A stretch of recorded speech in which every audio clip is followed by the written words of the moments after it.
PC recording is up.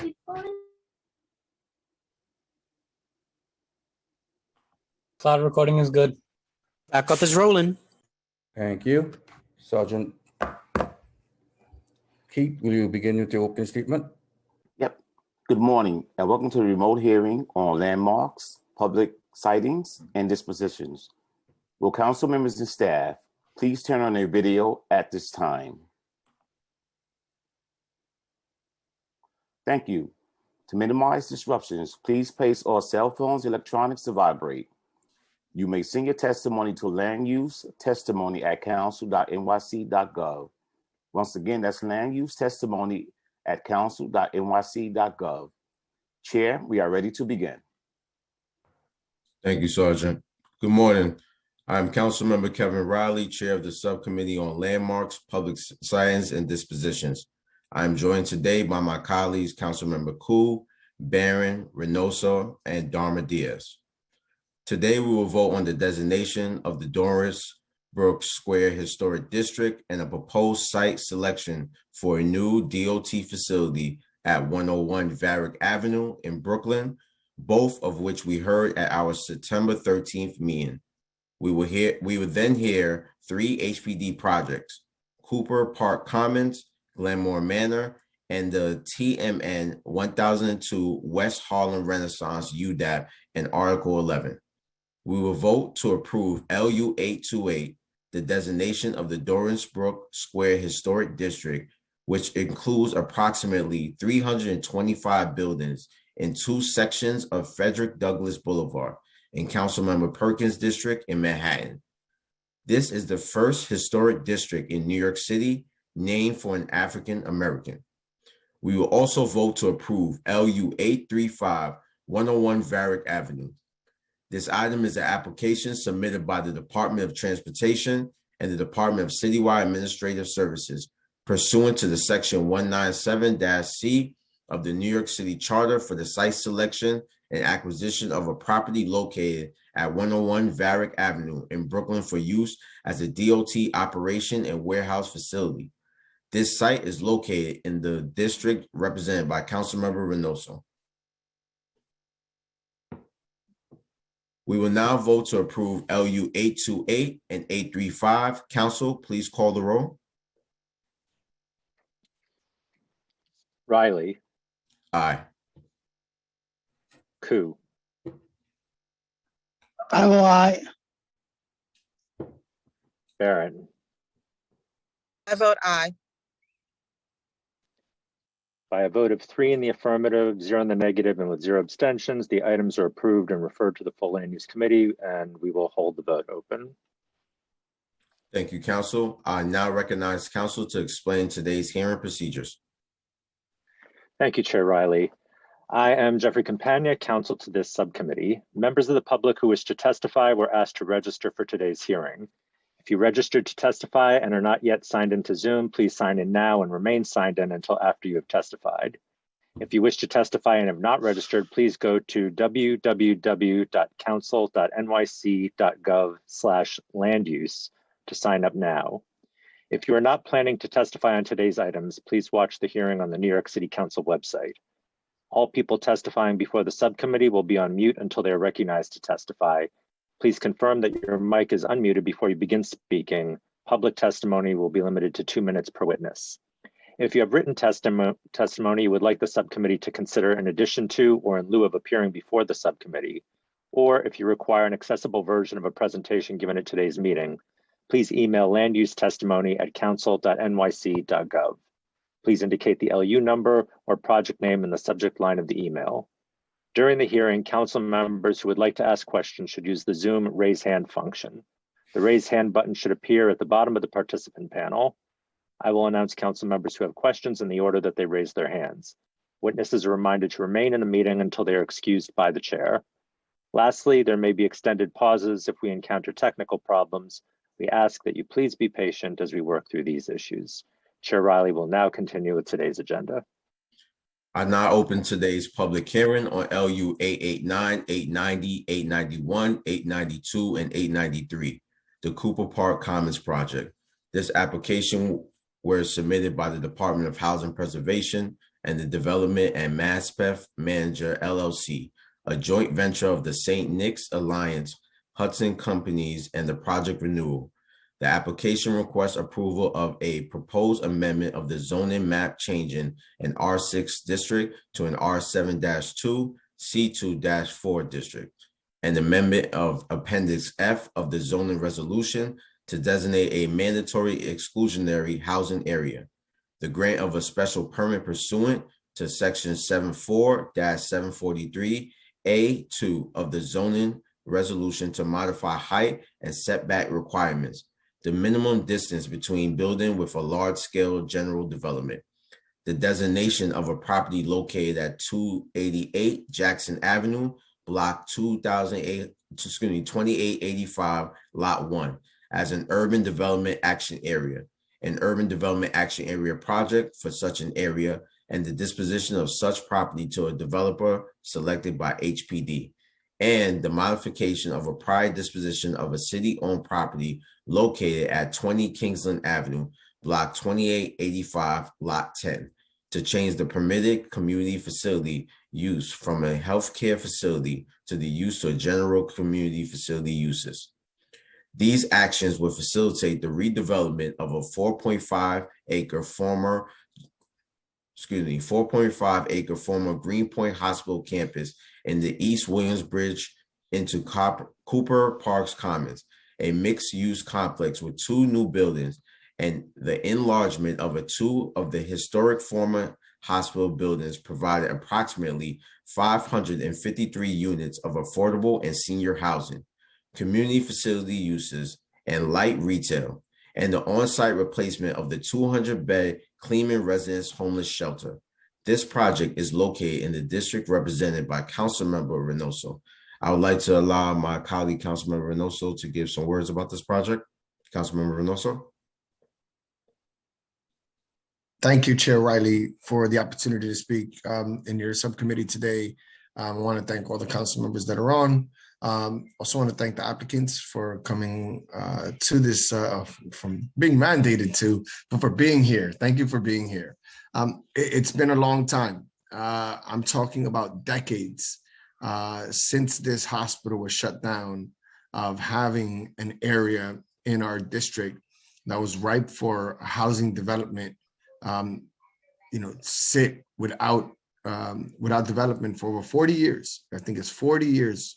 This community has come together and put together a plan that has existed, I want to say, and they're going to correct me, the applicants will correct me.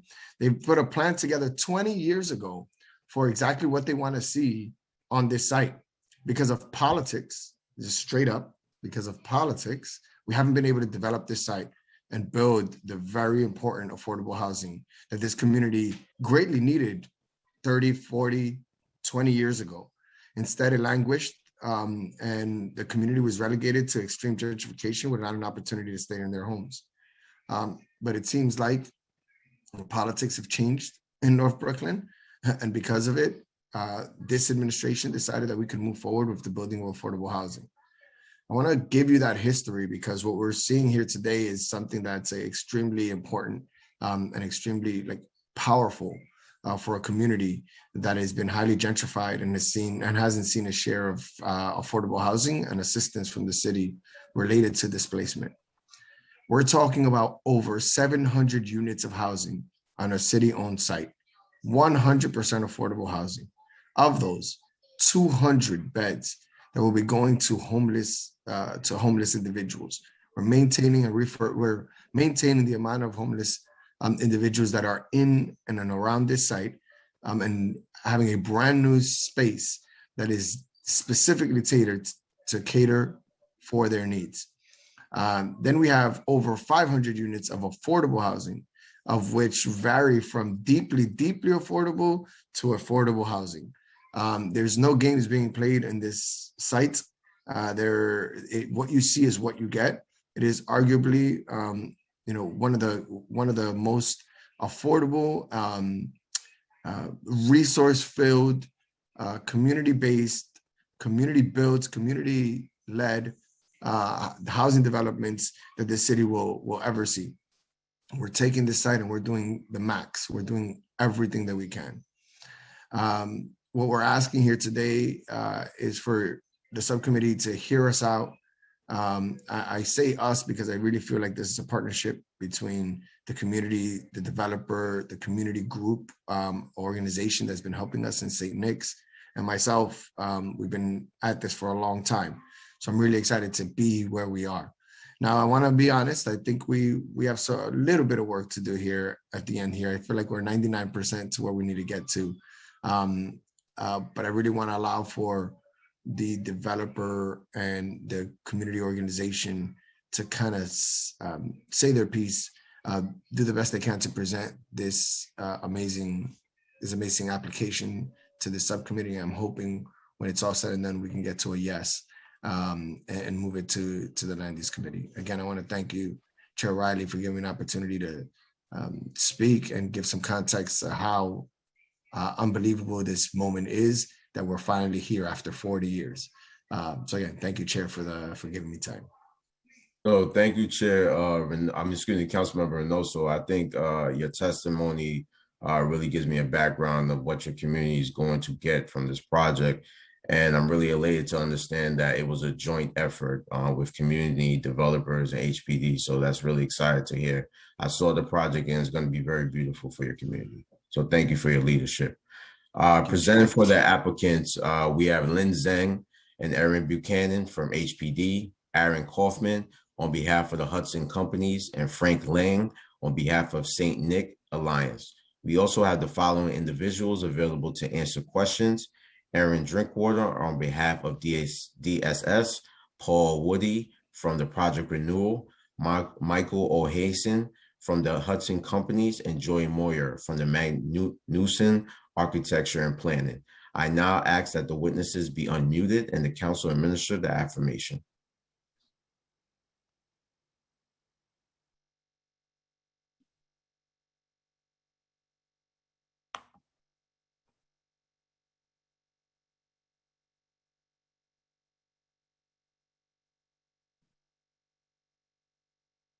Council?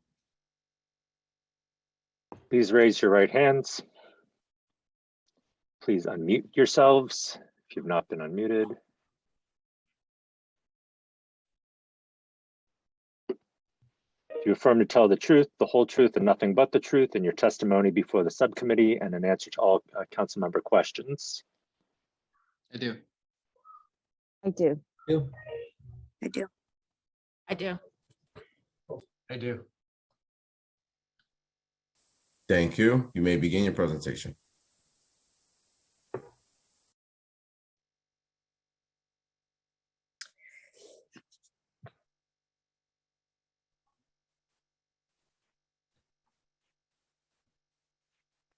Thank you, council members. My name is Lynn Zhang from the Department of Housing Preservation Development, and we're really happy here today to reach this milestone to present this wonderful project in sort of East Williamsburg neighborhood, Brooklyn. Next slide, please.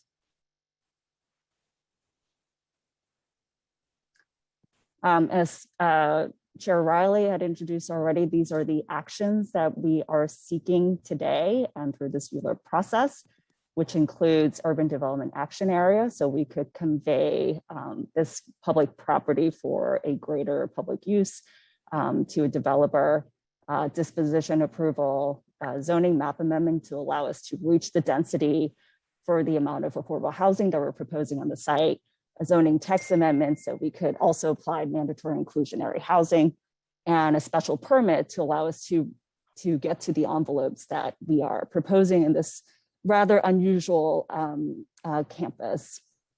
Next slide, please.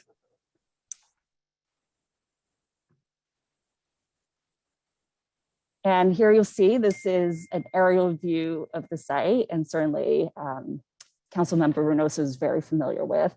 It is the former Greenpoint Hospital campus, which is directly adjacent from Cooper Park, just south of it. And to the north and east of it is the NYCHA campus, Cooper Houses as well. But it is a site that is close to transit and certainly predominantly sort of residential neighborhood to the west and manufacturing to the east. Next slide, please.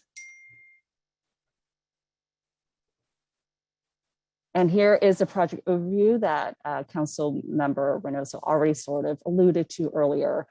But with the approval of these actions and the implementation of this project, at the end, we'll see more than 550 units of all affordable housing units, which includes senior housing as well.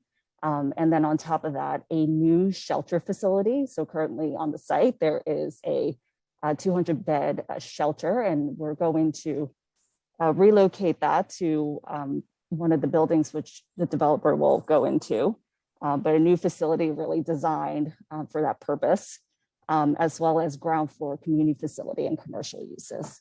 And on top of that, as part of the special permit that we're seeking, there will be more landscape public areas on the campus. Next slide, please. And at this point, I will turn it to Aaron Kaufman. But I think before doing that, I also want to say, this was a long project for me too. I remember going to the community board, and I was pregnant with my daughter, and I really hope when she graduates from grade school that I could bring her by to this campus and actually see these buildings go up. So I'm personally very invested and very excited, and I think everybody who's worked on this is as well. So this is a huge milestone, and thank you for having us today. And now Aaron can walk us through the rest of the slides. Thank you, Lynn. I appreciate that. And thank you for the introduction. And I also want to acknowledge my 15-month-old daughter who was born during COVID, who I also want to show this to someday. So maybe we can go together when the time is right and it feels safe to do so. So thank you, Lynn. Thank you, HPD. Thank you, Chair Riley, for this opportunity. It's always nice to be at the subcommittee level for ULURP. It's even nicer when the council person takes away most of your talking points in his or her introduction. So thank you, Councilmember Reynoso. It truly has been a partnership. We had a long 2-hour meeting. It was the last meeting I had in person prior to COVID shutting us all down on March 13th in St. Nick's. And I'm sorry, Aaron, can you just identify yourself for the record? Oh, I'm so sorry. I jumped right in. I apologize, Chair. I'm Aaron Kaufman, Managing Principal of the Hudson Companies. Sorry about that. We started talking about babies and I get excited.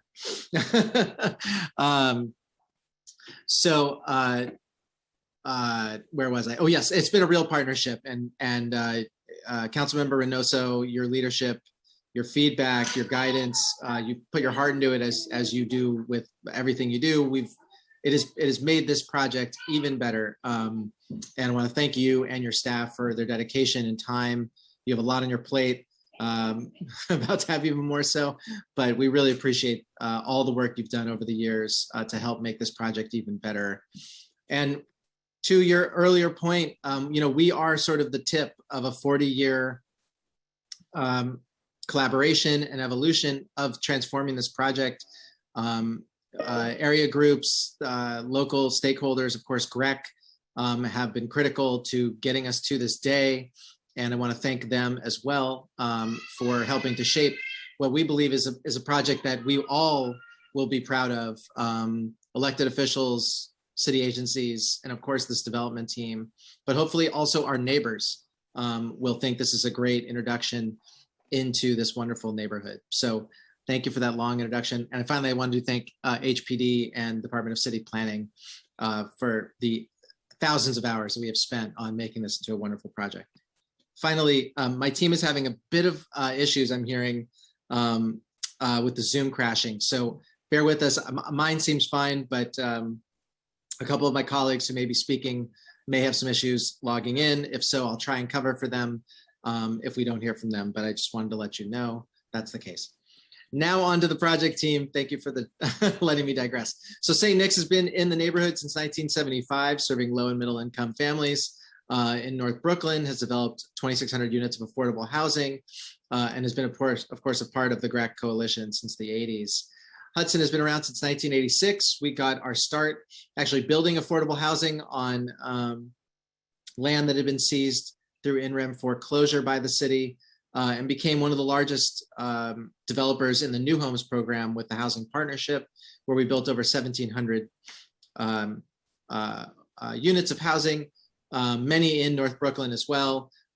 We have over 3,500 units of affordable housing complete and another 3,200 in the pipeline. And we are certainly happy that Cooper Park Commons is the cornerstone of that. Project Renewal is one of the oldest and most venerable institutions when it comes to homeless housing and services. They currently offer over 2,000 shelter beds and 1,900 permanent housing units, as well as other services as well. Next slide, please.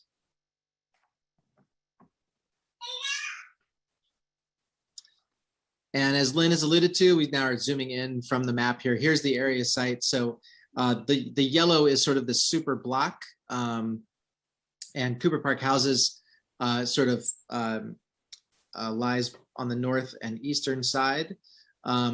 Here's the existing Greenpoint Hospital building. There currently is a DHS shelter being operated there by DHS.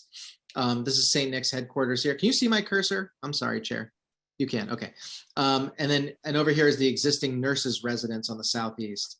Bound by these orange lines, which is just outside of the urban development area, are neighborhood women's houses. Oh, thank you. Which was developed actually by St. Nick's. So our plan is to fold them in together so architecturally they work well, but also recreationally they will work well too.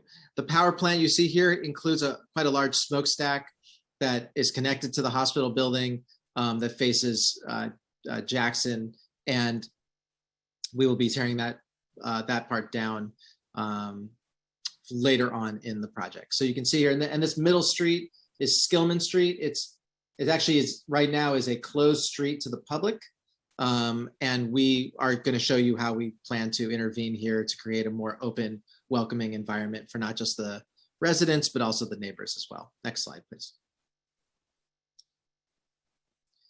So going from there, you can see that we have 4 buildings that we plan. Buildings 1 and 3 are the existing buildings. We are going to reuse them, transform them, preserve them into housing, which I'll get into in a second. Building 1, again, an existing building, will be a 200-bed homeless shelter run jointly with Project Renewal and St. Nick's. Building 2 will transform vacant land into a 310-unit all-affordable development with some retail and community facility. Building 3 is the existing Greenpoint Hospital. Again, that's where there is a current DHS shelter. Our plan is to move those shelter operations down into Building 1. And in its place, we will transform the building from the inside only into 106 units of senior affordable housing. Finally, Building 4, where the power plant is, that will be torn down and we'll put up a brand new building of 137 units of affordable housing, plus a community and senior facility that will also serve Cooper Park houses across the street. And you can see here in our site plan, which we'll get into in a second, we've transformed the area to include a lot more greenery, places to sit, places to relax, as well as some private recreation spaces as well for the residents. Next slide, please. Here's our affordability mix. Again, this is assuming a family of 3 at $107,400 based on 2021 AMI. Building, as we said, Building 1 will be a 200-bed shelter. Building 2, 311 units with the super. You can see a mix of incomes going from 30% AMI up to 80% AMI. Building 3 is the senior building with not only 33 formerly homeless units, but also 73 units at or below 50% AMI. This is mainly geared towards Social Security income so that HPD wants us to underwrite it. I think this is good policy that in the event an individual doesn't have other means besides Social Security, they're not in a place where they are living in an unaffordable situation. So 73 units below 50% AMI. And then Building 4, the new building that will take the place of the power plant, will also have units 41 formerly homeless, and then units again from 30 to 80% AMI. Total units is 556. More than 50% of the units in Building 2 and 4 are family units, 2 and 3 bedrooms. All units are below 80% AMI. A third of the units are below 50% AMI. And of course, 30% of the units are formerly homeless. Next slide, please. Hi, sweetheart. I don't know if my colleague Paul Woody is on from Project Renewal. Checking, going once. Yeah, I'm here. Oh, hey, Paul. All right. So Paul will do Hi. the homeless shelter. Thank you, Paul. Sure. Yeah. I mean, I really quickly, Project Renewal is really excited to be part of this project. Paul, can you just identify yourself for the record, please? Oh, yes. My name is Paul Woody. I'm Vice President of Real Estate here at Project Renewal. Thank you. So Project Renewal is excited to be part of this project. Like the council member said, we're excited to be part of a purpose-built shelter. We've had a hand in the design to best serve our clients, our staff, and the community. We pride ourselves in having an integrated approach to our client care. So we'll have healthcare, occupational therapy, housing placement services, dedicated outdoor space for clients, all within the shelter. And we are committed to working with the community and take our security very seriously in and around our building. And I'll turn it back over to Aaron at this point. Thank you, Paul. Next slide, please. You can see we're going to have a community advisory board, a 24/7 security program as well. I'm sorry. So now going down to the ground floor, we wanted, this is not extending any retail corridors. So we were trying to come up with a plan that services the needs of the community and still activates Maspeth mostly, as well as Jackson in a smart way. So the biggest intervention we're doing is a community health clinic, 5,000 square foot clinic where box 1 is shown. That's in the southeast or eastern part of building 2. There'll be a business and workforce development center that we're putting in, really in the southern part of building 2. You can see that's box 2. And then there's a small cafe that we hope to just, activate the space to some degree and give people a place to grab some coffee and maybe a sandwich on the southwest part of building 2 as well. All of these face Maspeth. As you can see, the sidewalk will be much wider, which we'll get into in a second. So it's important that there are people around just to give it a good sense of human scale. And then obviously it looks upon the park, which we'll get into in a second.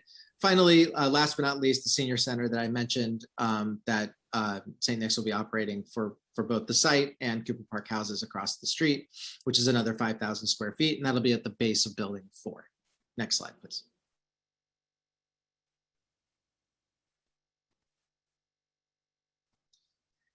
And of course, you can't create great spaces without creating great opportunities for the people that live there. Job creation is a critical component for this team. St. Nick's currently runs a job training program that we will be bolstering, and it will be written into the general contract for each of the buildings and into the subcontracts within the general contract, so that it is mandatory that we hire locally, that we support local hiring. We support MWBE hiring, not just through Hire NYC, but through our own initiatives.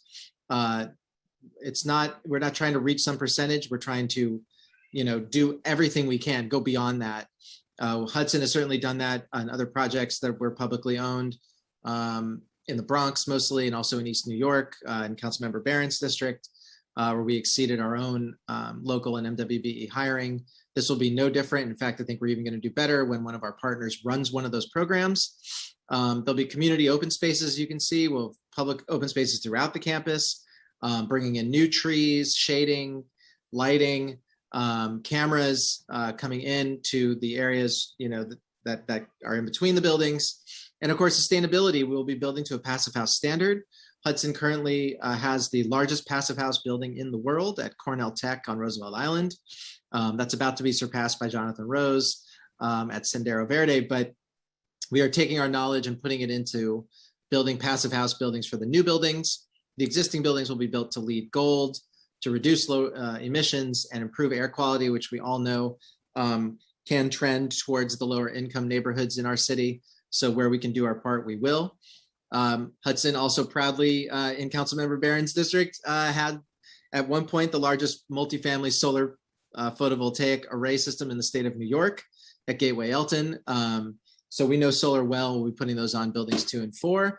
And then we will, as we've all now experienced most recently with Hurricane Ida, already are keyed in towards an expansive neighborhood stormwater retention system where we'll have detention tanks and retention cisterns, and places where we can hold water back from going into the sewer during a rain event, let that trickle back into the system slowly once the clouds literally part. So it's super important that we have empowerment here, that we have sustainability, and we have resiliency as we bring these buildings to fruition. Next slide.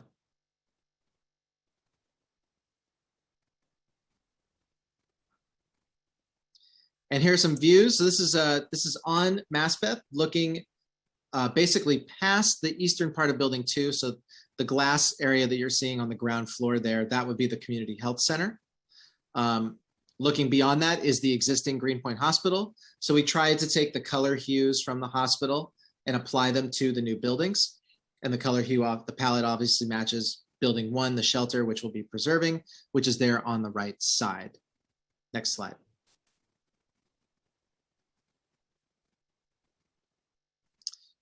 Here is an axon view, basically as if we were a drone over Cooper Park looking northwest. So that's building 1 there. The 200-bed shelter is the C-shaped building you're seeing there in the southeast corner of the block. Building 2 is the large new building with solar panels and recreation space for the tenants. Building 3 is the existing hospital that you see there with the arched windows, and building 4 is looking north towards Cooper Park houses. Next slide, please.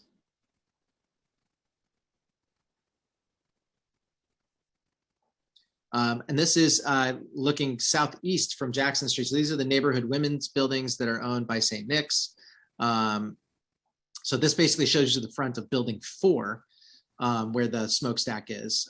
So that you can see there is a mid-rise building with the taller building 2 in the background looking southeast. And St. Nick's headquarters basically is in the right side there on the corner. Actually, no, it's further down the block now that I think about it. It's further down the block. Next slide.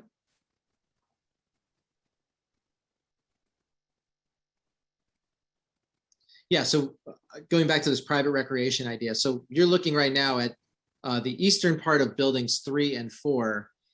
And this is the neighborhood women's building. So essentially right now there's some fencing there in partnership with St. Nick's. And one of the benefits, of course, of having this partnership with St. Nick's, we're going to take these fences down and basically activate new recreation space for the existing residents of the neighborhood women's building, essentially on the northeast corner of Jackson and Debevoise, and bringing this lawn in here that's all private just for the residents of 3 and 4 and the current residents of the neighborhood women's building.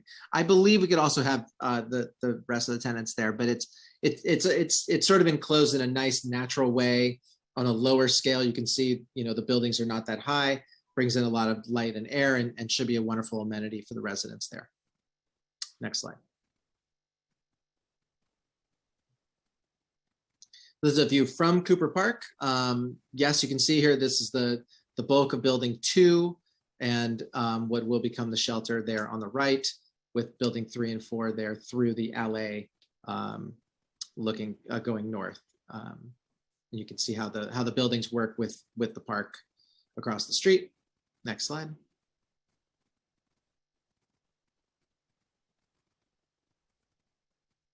So, we've had some really good conversations both with Councilmember Reynoso, his staff, as well as City Council Land Use. I want to thank them too for the many hours we've spent together trying to make important tweaks.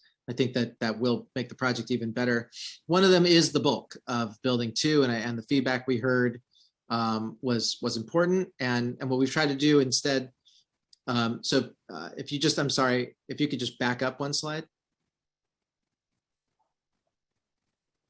please. There. So you can see there, was trying to break up this bulk massing here of building 2. This is the existing one. This is what was in our proposal and what we've been working on. And then next slide, please. This is how we've chosen to or propose breaking up the blocks that face Maspeth and face Cooper Park. So it's just a nice, easy delineation. I actually, we really like it actually. I think this was a great pivot that we did to break up the blocks. I think it makes it even more interesting. We didn't lose one affordable unit, which was important, I think, to everybody. and gives it a nice facade on both the west and southern sides. Next slide.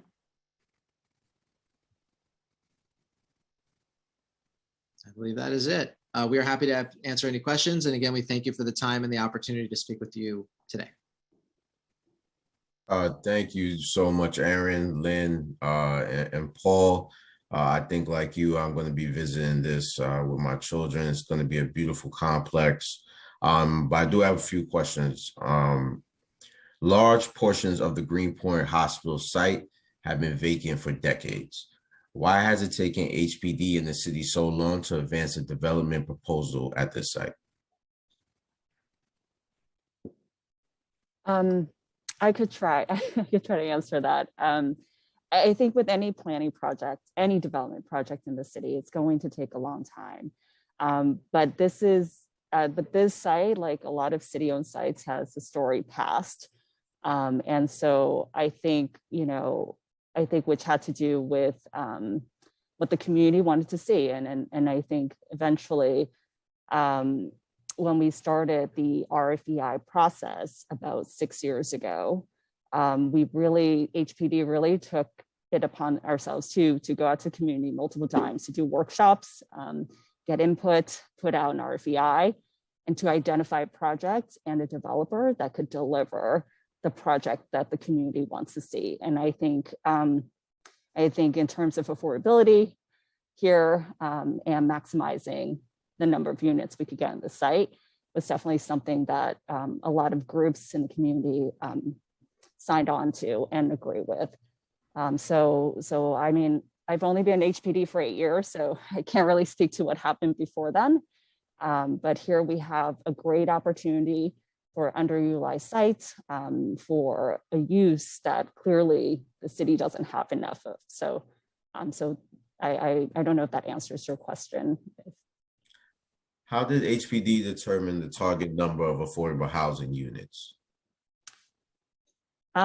This was for the developers and their submissions to submit. And we worked with DCP in identifying a bulk that is acceptable, that has good land use rationale, design rationale.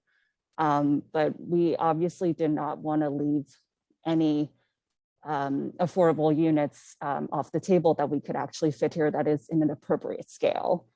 So that's how we got to the number. It wasn't a number that we put in the RFP to say you have to hit this certain number, but certainly we wanted the project to maximize and optimize what they can get without compromising other things like light and air and stuff like that.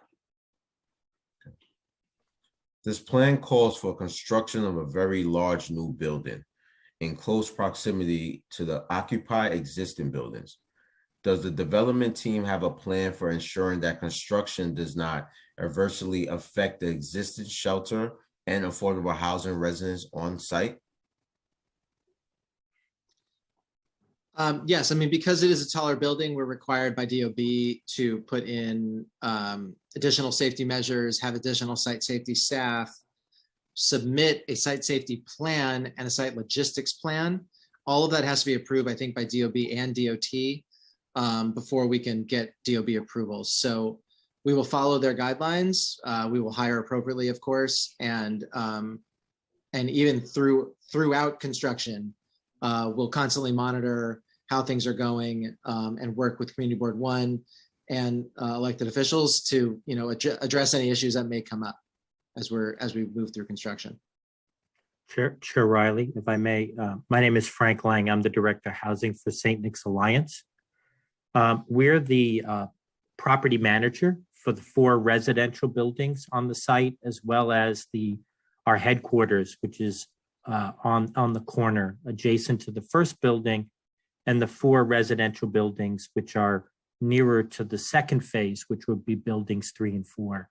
So we've been very involved to keep residents who live in our properties, as well as the residents in the homes down the block and the residents of Cooper Park houses across the street constantly involved.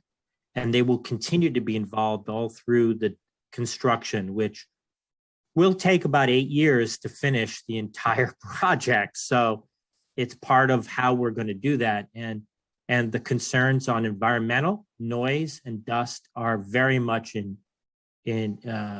taken into consideration beyond what DOB or DOT would even require. Thank you, Frank. What is the timeline for the 4 phases of development? And in what year will this project be fully completed? Yeah, sorry, okay. Our goal is to close on we got OMB approval already, which is not the last step, but is an important step to registering the contract. Our goal is to close on the shelter financing building 1 in the spring. Ideally, we close on building 2 shortly thereafter with HPD and likely HDC. And then it feels like building 4 will be, building 3 would come along sometime later. We can't work on building 3 until building 1 is done because we want to take the population out of 3 and put it into 1. So I think optimistically 2027 is when we're looking at finishing, but could be 2028. 2027, 2028, Aaron, are we saying 2028 is the? I think it's a little difficult with the mayoral administration handing its reins over. We obviously want to be in the pipeline whenever we're ready, and unfortunately the reality is there's still so much demand for affordable housing that sometimes every wonderful deserving project doesn't get slotted in right away. So I'm just being more realistic. that 2028 feels like the right finish line. But it might be a year. I don't think it could be any earlier than 27, and I'm just going to say 2028. Let's just call it 28. Let's hope that is earlier than that. I hope so too, sir. It's better for everybody. Yes, most definitely. Yeah.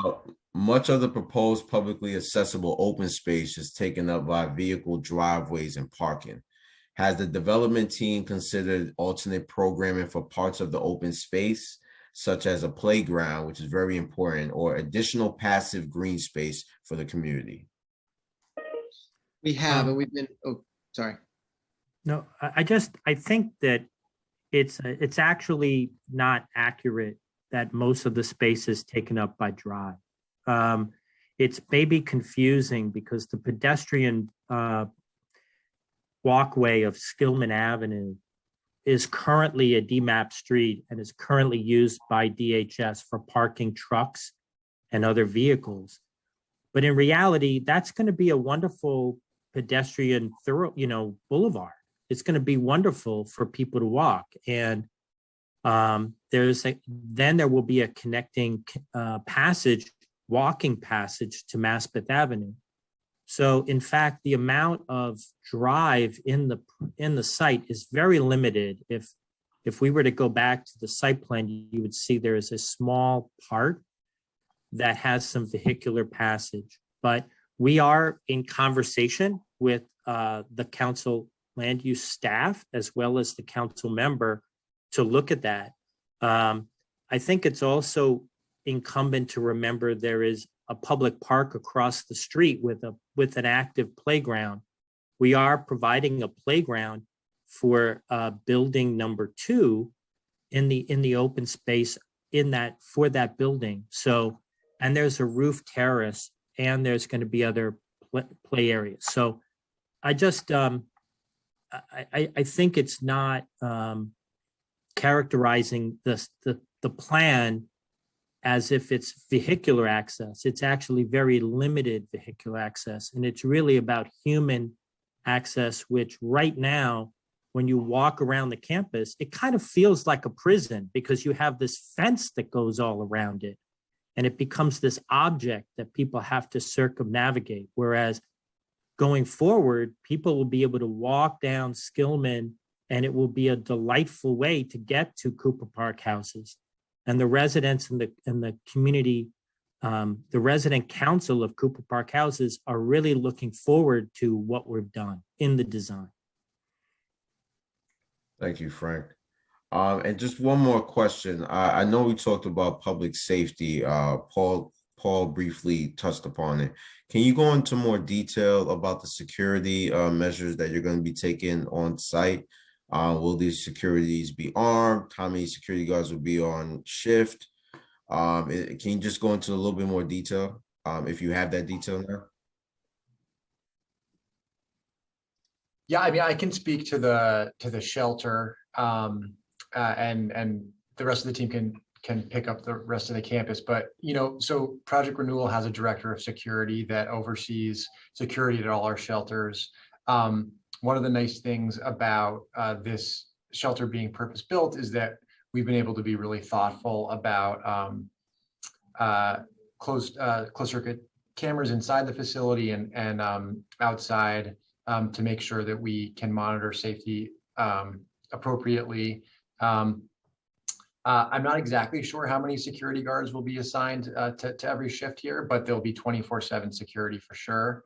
And our director of security also works very closely with local precincts, and yeah, we take it very seriously.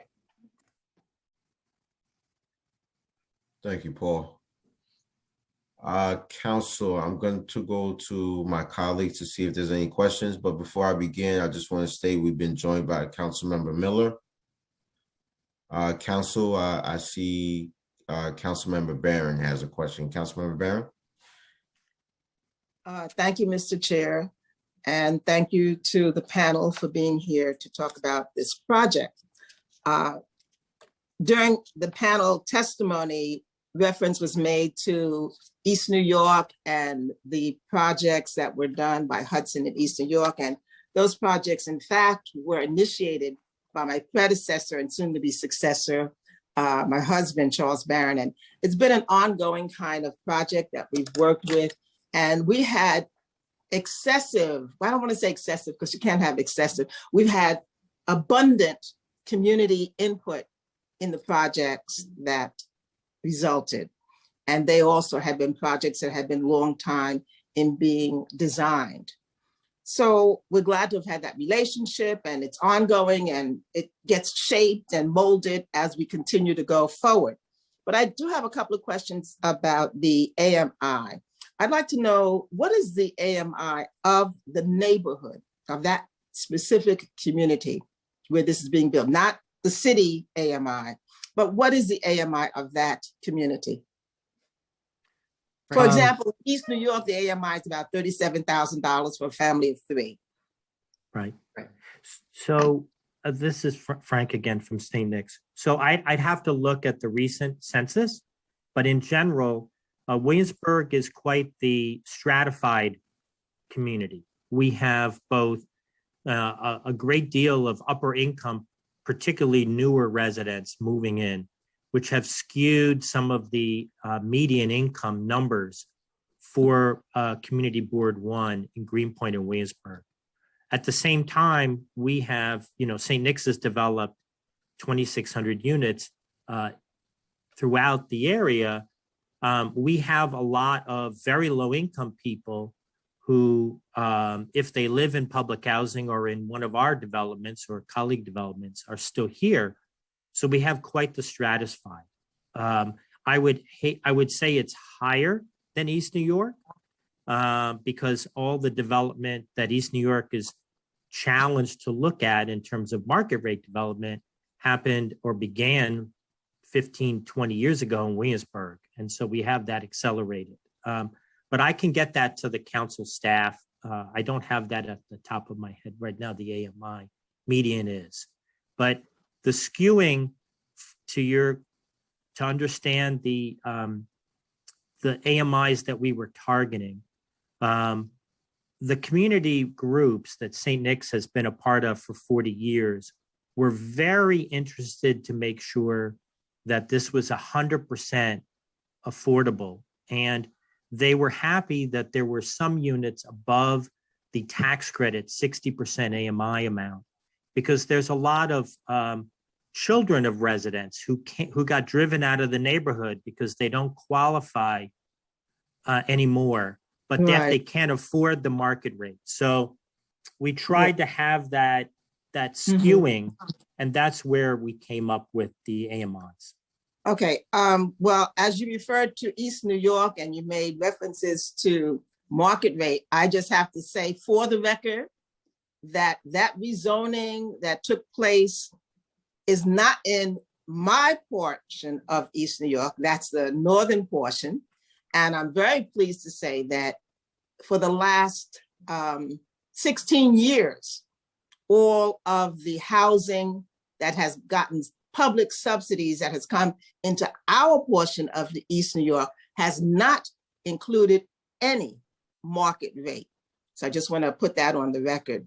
And in terms of the AMI, I think the chart that I saw said about 150 odd units of the 500 units were at 80, between 60 and 80%. Is that about what it was? That's about right. Yeah, I mean, we can go back to the chart if the council wishes to look at it. Okay, and then just finally, I'm trying to be clear on the portion of the housing that you are building that is for so-called formerly homeless. And I'm trying to understand, in addition to housing that category that we call formerly homeless, are you going to have an additional housing unit for homeless, for those who are in shelters? Well, there's going to be the 200-bed shelter that will continue on the site that now operated by DHS now will be operated by Project Renewal in the new facility. But out of the permanent housing, there will be 30% of the units for individuals and families coming from the homeless system. Okay, You know. I thought that's what you were saying. And Right. I just wanted to share with this body, with this audience, and as much as I can get this message across the city, New York City has a responsibility to, yes, build housing for those who are presently in shelter and move them out of temporary shelter and put them into permanent housing. And I want to just cite a model of what we've done here in East New York, and I offer it as a prototype. Help Homes operated a square block, four-sided establishment, 4 shelters. They decided that they wanted to build permanent housing, and they wanted to build 300 permanent units, and they wanted to have 100 supportive units and 100 shelter units.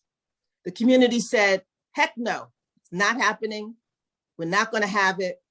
And of course, being of that like mind and being the representative, I did not support that project. There was much negotiations that took place. And what we finally had submitted and approved was that there would be no shelters at all, no shelter units in that. Those same people that had been in their initial plan in that separate building, which is interesting, a separate unit for them, not interspersed, but a separate unit for them. We're now going to have permanent apartments within that development so that now all 500 units would be permanent housing for people in various categories of income levels. And I would like to, well, that's because our community said, no, we weren't going to approve it. So was there any statement made about another shelter or continuing an existing shelter? Was there any discussion about that? And again, I would like to offer the model that we have for wide consideration, that you include those units as permanent apartments for people who are in shelter so that they will no longer be in shelter. And in fact, these 700 units will all be permanent units that are rented to people in various unit sizes and incomes. I would say, having gone through many tumultuous conversations amongst the local groups about this, one of the realities is that the building that we're using, that we're converting, I should say, to the shelter is really not useful as permanent housing. It works as a shelter because there are open wards where you can have the beds. It's a single men's shelter. It's for single men. And it works very well, and it will be a modern, well Just to designed. jump in quickly, because I have a ribbon cutting at 11 Yeah, o'clock. sorry. With our technology in the 21st century, it may not, in its present configuration and construction, be appropriate, but certainly we can knock down the interior or redesign the interior or move walls and make it appropriate. So that argument to me doesn't reflect our level of sophistication and adaptation for construction. I would say that the community, if in the future we don't need that as a shelter, the community would welcome it. But that was not part of the consideration at the time. And, and I think there is a connection so that as Project Renewal is trying to work with those individuals to get them to a position where they can live independently in permanent housing, hopefully many of them will be able to stay on campus and be able to be in the housing that we're creating as well. So that would be how we're trying to look on it. Thank you. I just wanted to share that earth-shattering model that we were able to get implemented and put it about and let all of my colleagues know and see. Perhaps, we never know. Councilmember Reynoso said there's still negotiations that are taking place. So we don't know what that final product is going to be. But I do have to go to ribbon cutting, and Councilmember Miller, it's in your old district. We're ribbon cutting for an outdoor senior fitness hub in the Pink Houses. So I'm a little delayed, but thank you very much. And thank you to the chair.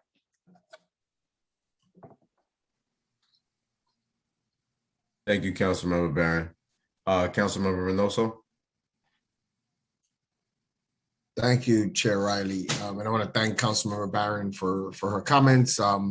Always very thorough and involved in, what she believes, the housing fight is about. She's somebody that's always been present. So I really appreciate her opinion and her comments.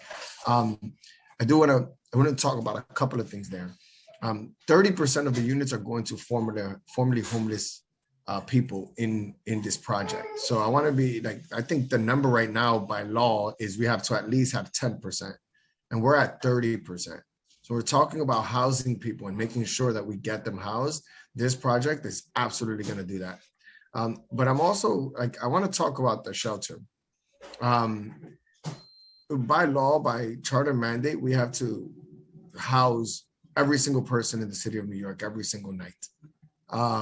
And unfortunately, not every single person in the city of New York has housing. And I've worked very hard and I want to continue to work hard to get there. And I'm going to keep fighting to make sure we get there. But till we do, we need to have places where people can go. And Community Board 1 has become a very gentrified and affluent district and shouldn't exempt itself from building of shelter housing or having shelter beds. I've done my part since I've been a council member. I've taken on countless shelters. I've built affordable housing, so I'm trying to do it all. But I don't want to dismiss the value of homeless shelters as a negative thing. I actually think it's a positive thing.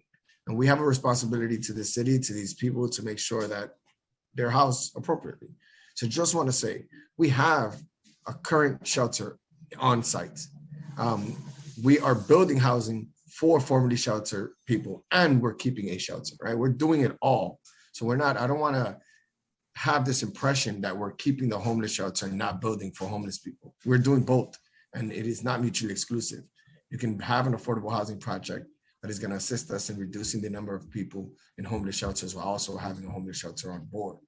The problem we have with the current nursing is a nursing home residence that is a nursing residence for nurses that we're trying to convert into a homeless shelter. The community cares deeply about this like a historical landmark, I guess. They love the building itself, the physical building. So we weren't allowed through this community-based process to tear it down.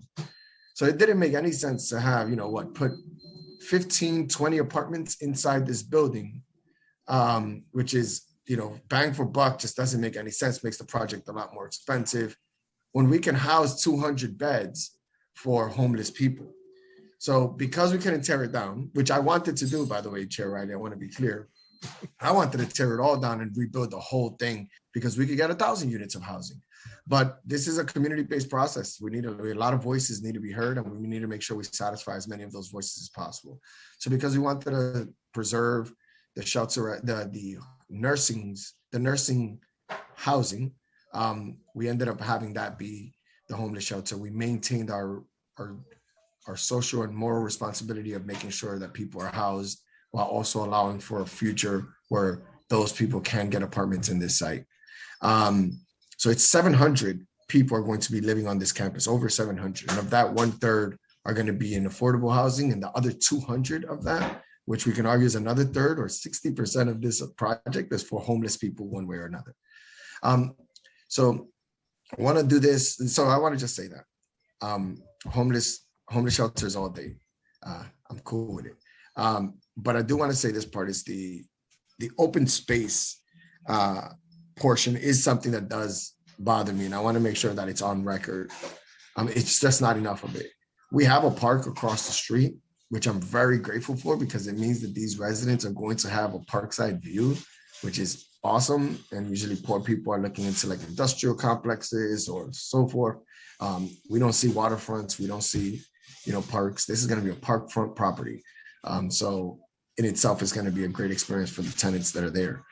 But on site, considering the 700 people that are going to be living on this campus in this project, I think that the open space is inadequate. I want to be honest, if we take out all the parking and we don't allow for vehicles to move through this campus, I still think it's insufficient open space, right? But you have to prioritize between affordable housing and open space. Unfortunately, we can't do both on this site. It's just not large enough. And I don't want to sacrifice any affordable housing for open space, even though they're both very important to me, but we just can't do both. But with the small amount of open space we do have overall, I want to be able to maximize it. So I do have issues, no matter, the presentations put before me by the development team. I just don't think the parking is necessary still to this day. I also think that this street that we've opened up and is demapped should just be exclusively a pedestrian space and nothing else. No vehicle should ever have to run through that. Only bikes and people. It's how I feel. It's what I believe. Because of the lack of open space.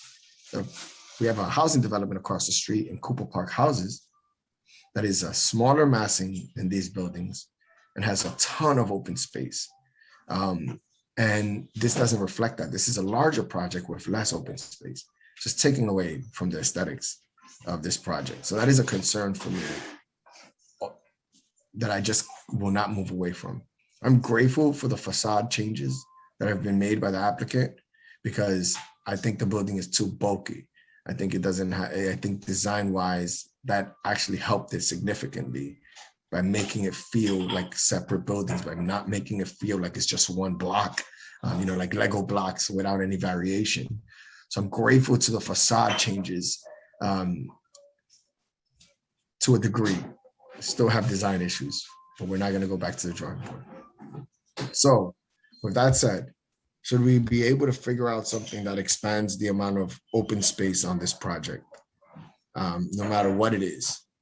The facade changes being made, I think, are appropriate and actually solve for a problem that I've been fighting against for a while. Because I want to be able to look at this project. I have a 10-month-old baby, and everybody's talking about their babies. I wanted to go back and see it too, but I want people to see it and it be something that we could be proud of, and that it's not just a bulky building that just had no character, that just had no presence. It's just like we're just throwing poor people and warehousing poor people, right? Like I want it to have flavor. I want it to be something that people walk to, they're proud of their buildings, and that happens with design. And I just was very concerned about I thought the lack of design effort here and almost like the design effort was to put as many people into these buildings as possible, as opposed to the design effort being aesthetically pleasing to the people that are going to be living on this site. So I don't know if any of those are questions, but I guess open space is still a concern for me. Design wise, I think we're fine. The affordable housing portions and ranges are great. And I don't want to use the Williamsburg AMI for this site, because then we would have to put everything at 100% AMI, because the gentrification and the affluence has made it so that the affordable housing, the AMI in Williamsburg is completely out of whack, like Frank Lang mentioned. So I don't want to use that. I wanted to focus on the pockets of poverty and their AMIs, and this project is reflective of those AMIs. So outside of that, that's where I am.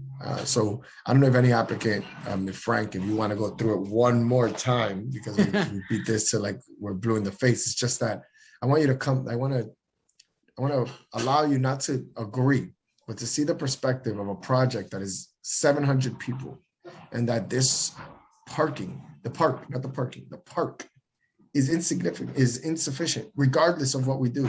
We can make the whole thing grass, every open space portion grass, and it's still an insufficient amount of space for the amount of people coming in. So when we look at parking, when we look at the street that might allow for vehicular movement, no matter how light it is, it's a concern for me. And that's it. That's my biggest concern at the moment. Outside of that, we've done everything else behind closed doors, or not behind closed doors, but with the community to get what we want. So I'm very happy. Oh, and I'm sorry. And Chair Riley, I do want to talk a little bit about the history of this project, because you asked why it took so long. And I want to be straightforward with you about why it took so long. The housing chair of the state government was Vito Lopez. Vito Lopez wanted this to be disposed to his organization called Richard Bushwick back in the day. And HPD, in an effort to curry favor with the state chair of housing, decided to dispose of the property without an RFP to Richard Bushwick to develop. The community was very upset about that because they had no say in who the developer was. There was no RFP, there was no process. This is just HPD doing the political bidding of a very powerful individual, then county chair. So once we were able to fight that, the project was held back, and I believe Bloomberg believed that it was too politically toxic for him to get involved, but de Blasio took it on and was like, we could start working on it now that it seems like the politics are out of the way.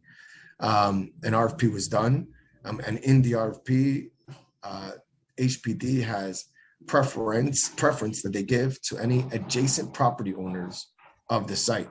And St. Nick's Housing, not only he manages and owns the properties that are on the site in the neighborhood women housing, and also has their offices adjacent to it right next door on the left. So across the board, and St. Nick's has been doing that work. St. Nick's is also a member of GREC, which was part of the original design team and the neighborhood group that kind of came up with the idea of what they want to see moving forward. Vito Lopez lost his seat because of sexual harassment claims at the state level, and has since passed away. Because the political force is no longer there, HPD and the administration found it prudent to start moving forward with building affordable housing for this community. So I just want you to know that 40 years, politics held it back, nothing more than politics. And now HPD has come forward, and in the 7 years that we've been planning, we've come up with something amazing.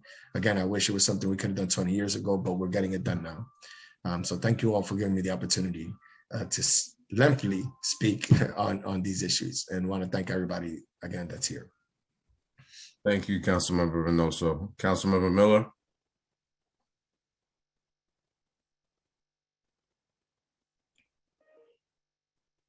Councilmember Miller, you have your hand raised.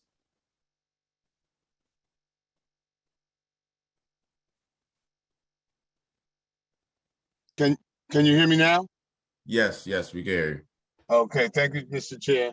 And thank you to my colleague, Councilmember Reynoso, for his in-depth engagement in this particular project. I see your passion in this, and obviously really understanding needs and values of the Williamsburg community. I do have one question that about something that you brought up during the RFP process. It's something that I was not aware of, that there was a preference given to property owners by HPD in the process, and what that means, not just to opportunities and diversity of the project, but also the diversity and opportunity for MWBEs to get involved if in fact they are not those current property owners aren't MWBEs. I guess that's a HPD question, but it's certainly something that would concern me, considering that MWBEs are newly arriving to the affordable housing industry and not likely to be the existing neighbor of properties that are being developed. Could HPD speak to that? I'm sorry, Council Member, can you clarify that question? You're asking about our RFP process, our selection process? Is there actually a preference for property owners of adjacent properties that go up next to a property that RFP has been issued? Sure. So I want to be on the record. I wasn't around when HPD, deeded the land or designated the land per Vito Lopez's preference. So certainly, since my time at HPD, what we've tried to do is to hold a competitive process for all of our public sites, and especially for a public site with significant size and impact. We definitely want to pick and have the best project, meaning a development team that has done a project of this size and scope, a design that is of highest quality, and an affordability that meets the needs of the community. So that is how we generally do business these days, is to put out an RFP after extensive outreach with the local community so that we can have the best project on the site. In terms of what you refer to adjacent owners, there are instances, and they're really rare, where we have small pieces of property scattered across the city. And if there is an owner who could contribute land and would make the project on the city sites more affordable, or better for the public, benefit the public in more of its capacity than the land itself that the city has, then we would consider it. But that is really like a small amount. So I think what you mostly see. So in this particular case, how much of a consideration were they given in compared to the other respondents to the RFP? The adjacency was not. I do understand that there are, if in fact, I see situations if a project was able to be a ongoing project, was going to be expanded by the purchase of another property, that you give preference to the owner of that property, or if the developer is able to purchase that property, that there's some assistance in there. But it seems to me that if a project already exists and not ongoing, to just, is it about the continuity of the project that I'm not understanding why? I mean, in this case, this was the best project submitted for all the reasons that I listed, is development, the capacity, St. Nick's tied to the community, so them being a really fantastic community partner, and for their designs. So, and unfortunately I can't disclose all the other respondents here.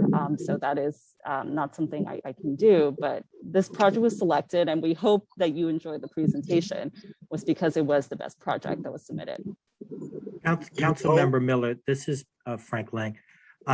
Again, I don't know how HPD made their decision, but I will certainly say that our design followed the community vision that HPD went through a process, and most of the input that it got prior to the RFEI was from community residents. And I would say, because we know the community and because we do have the properties adjacent, our design was probably more inclusive and more comprehensive. But I would not say that it was because we had the adjacent properties that's why we got it. I would say it's because we have a very strong team and because our project really was the most responsive to what the city wanted and needed for the site. I hear you. That's what you would say, but MWBE, who shares needs and values of those communities, I would think that they would articulate that they were equally as qualified to develop this project Yes, as well. I would agree. But in the design, I'm just saying about our design. I'm not trying to cast any aspersions on anybody else's qualifications. I don't want to do that. I don't know who the other respondents were, if any of them were MWBs in this particular case. This is just about the process in HPD. Yes. So yeah. I understand. Okay, thank you. Appreciate it. Council members, certainly appreciate your efforts in putting this and your due diligence. I know what it's like to work on a project for such a length and see it begin to come to fruition. So thank you. That's my question. Thank you, Councilman Miller. And I would love to catch up with you to talk to you about my experience on this one and how the adjacent stuff worked. Okay. All right. Thank you, brother. All right. Absolutely. Thank you, Councilmember Miller. Councilmember Darma Diaz. Good morning. Thank you, Chair, for allowing me the opportunity to speak. I just want to talk directly to Councilman Reynoso. Thank you for moving this project forward. As a little one that was born in Cumberland Hospital, watching for years, driving by and watching the area underutilized, it's definitely a happy moment for me to know that we're moving forward in a positive direction. Also, thank you for your passionate conversation in reference to homeless individuals. For those who work the shelter, like we call it temporary displaced, which is really what it is. In closing, thank you for remembering that housing is a human right. And thank you all for the dedication, HPD as well, and the advocates. I can't thank you so much from the bottom of my heart. Homelessness obviously is a big deal for me. And to know that you moved up the digits is pretty impressive. Thank you. I'm looking forward to seeing the curtains go up. Thank you, Darman. I just want to say I was born in Cumberland Hospital too, so we have something in common. There you go. Yeah. That is well. Thank you. Thank you, Councilmember Darma Diaz. Thank you for your testimony to the panel. There being no more council member questions, this panel is excused. Thank you very much.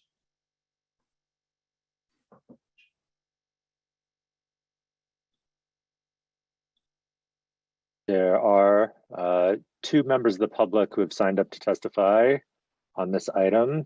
They are Paul Kelterborn and Thaddeus Briner.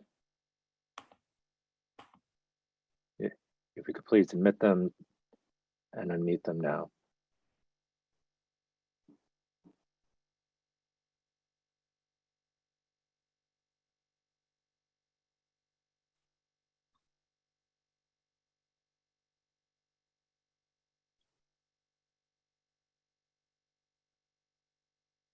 Mr. Kelterborn, you may begin.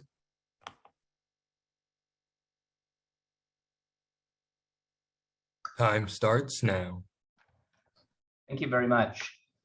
I'm testifying on behalf of Friends of Cooper Park, a community organization focused on advocacy and stewardship of the park directly across the street from the proposed development.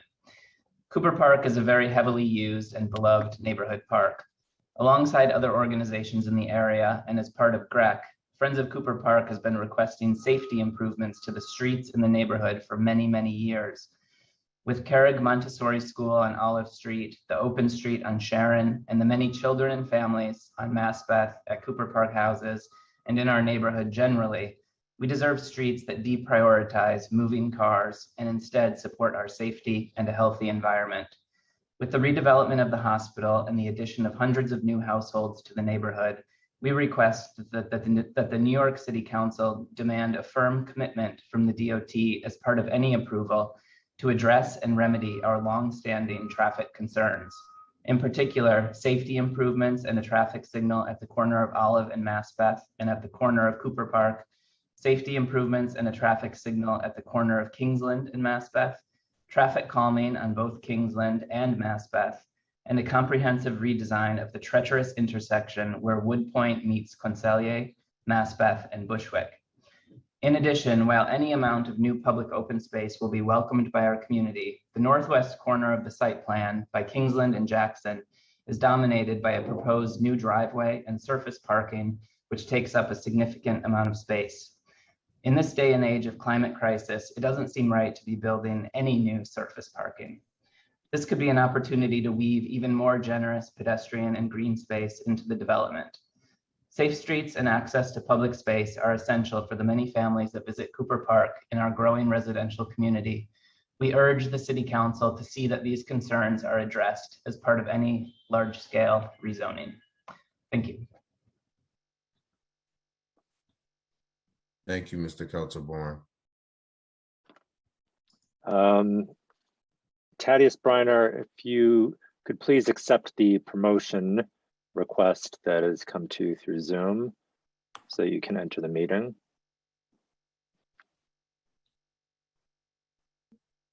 Mr. Briner, are you ready to begin? The committee should stand at ease for 30 seconds while we resolve this.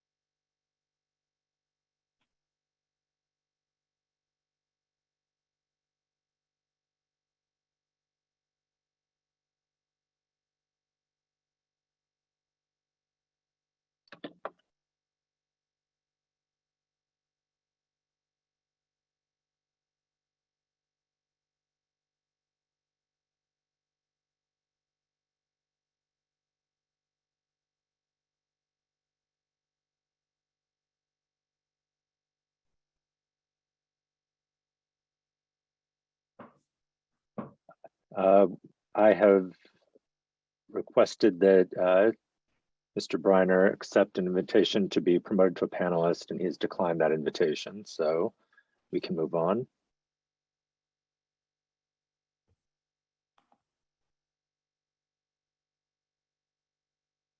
Seeing no other members of the public who wish to testify on this item, the public hearing on LU 889, 890, 891, and 892 and 893 are now closed and the items are laid over. Council, go ahead. At this time, I'd like to record Councilmember Miller's vote on the items we voted on earlier. Councilmember Miller, how do you vote on LUs 828 and 835?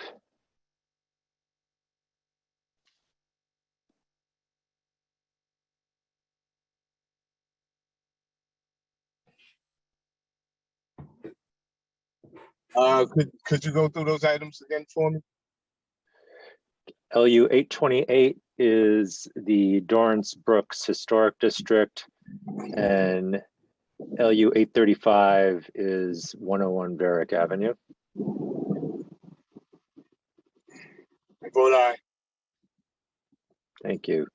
The vote is 4 in the affirmative, 0 in the negative, and with 0 abstentions. And as noted earlier, the items are recommended to the Foley Land Use Committee. Thank you, Council.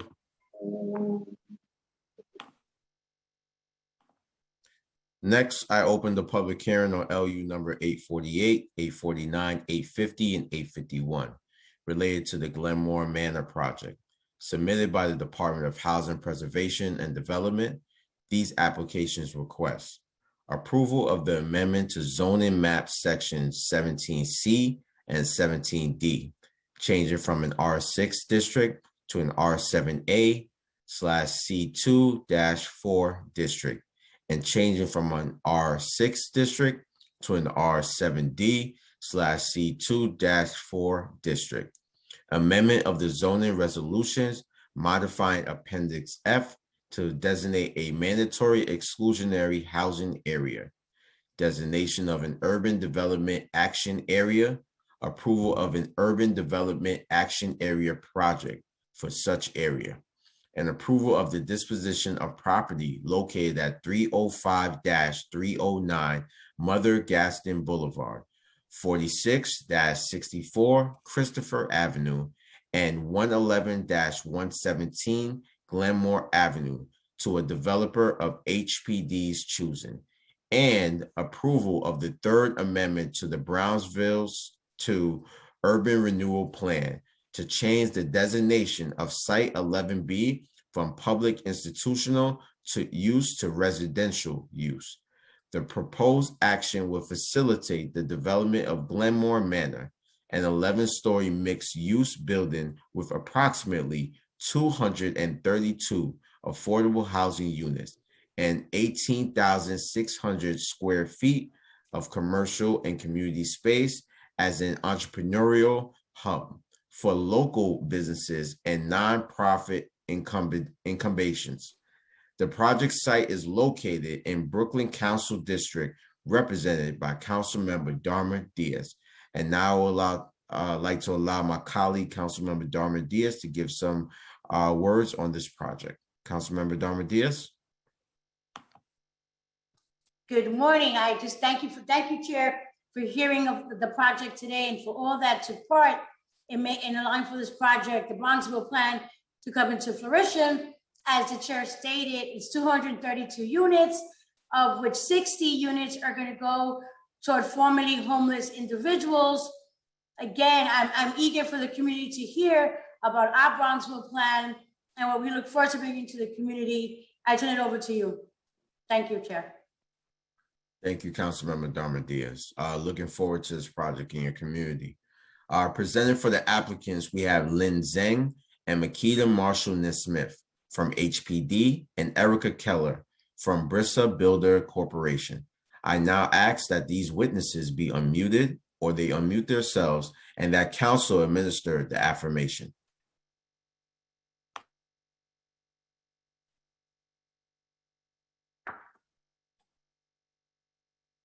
Please raise your right hands and state your names. Erica Keller. Lynn Zhang.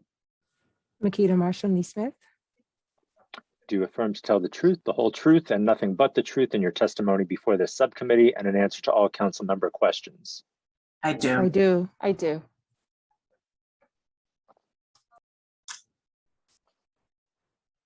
Thank you so much, ladies. You may begin with your presentation. Thank you. Is the presentation up?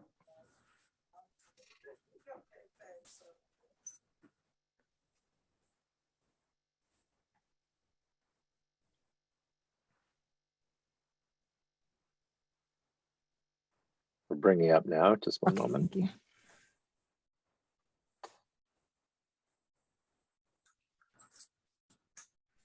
Thank you.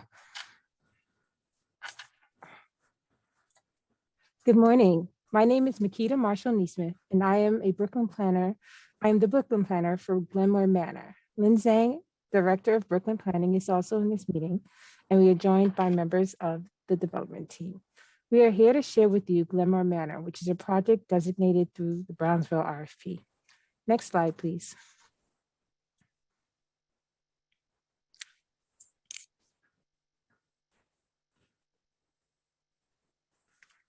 Thank you. Glenmore Manor was certified by the City Planning Commission on April 19th, 2021.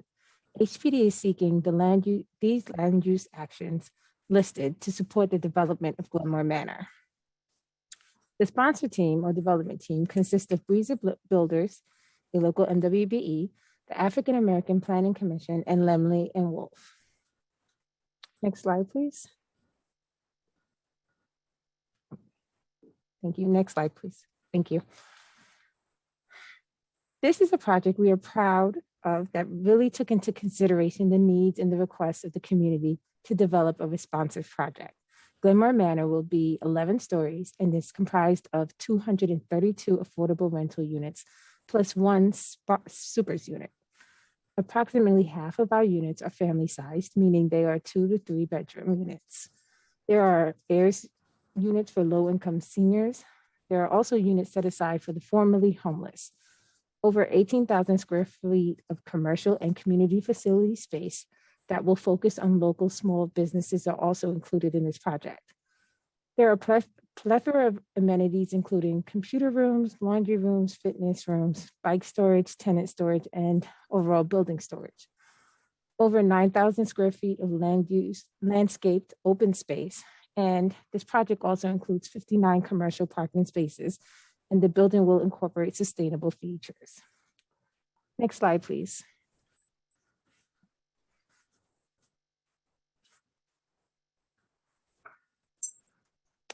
Thank you. The Brownsville Plan was an HPD-led collaborative community process launched in 2016 and worked with residents, community partners, and elected officials to understand the wants and needs in Brownsville. The Brownsville Plan identified 4 overall goals to act as framework for the current and future investments in Brownsville. Those goals were to achieve equitable health outcomes, improve neighborhood safety, promote community economic development, and foster local arts and identity. The process resulted in a plan to create investment in over 2,500 new affordable homes and the coordination of over millions in critical neighborhood investments. Glenmore Manor was designated for Brownsville Site B, Christopher Glenmore, which was the Innovation and Entrepreneurship Hub in 2018. HPD continues to share updates of interagency progress on identified projects and meetings, the goals and strategies set out in the plan through progress reports, online project tracker, and biannual community partners meeting. Next slide, please. Okay, I'll turn the presentation over to Erica Keller of Breezer Builders. Thank you, Makita. Good morning to Councilmember Chair Riley, to Councilmember Diaz, and to all the other councils as part of the subcommittee. We thank you this morning for your time to listen about Glenmore Manor development. I am representing Glenmore Manor Managers, LLC, which is a development entity comprised of Breezer Builders, which is a local MWBE out of Brooklyn, in existence since 2016. Lemley & Wolf, which is a development general contracting firm. They will serve as a general contractor for this project out of the Bronx. And AAPCI, which is a social service provider, homeless shelter provider out of Brooklyn, New York. Glenmore Manor has a proposed unit mix that is directly targeted to support the AMIs that we currently see in Brownsville today. We have a formerly homeless set aside of 30%. We also have received a 15-15 allocation from New York City HRA to support 60 single adults formerly homeless, as well as 10 formerly homeless families with children. The formerly homeless income ranges are indicated between the $0 to $63,000 a year, and those tenants will pay 30% of their income towards the rental the rest will be subsidized. The remaining AMIs range from 30 to 80%, which again are directly targeted to the AMIs that we see identified in Brownsville, Brooklyn. 50% of the units are for families, where we have 75% of the total unit count dedicated to 1 bedrooms or more.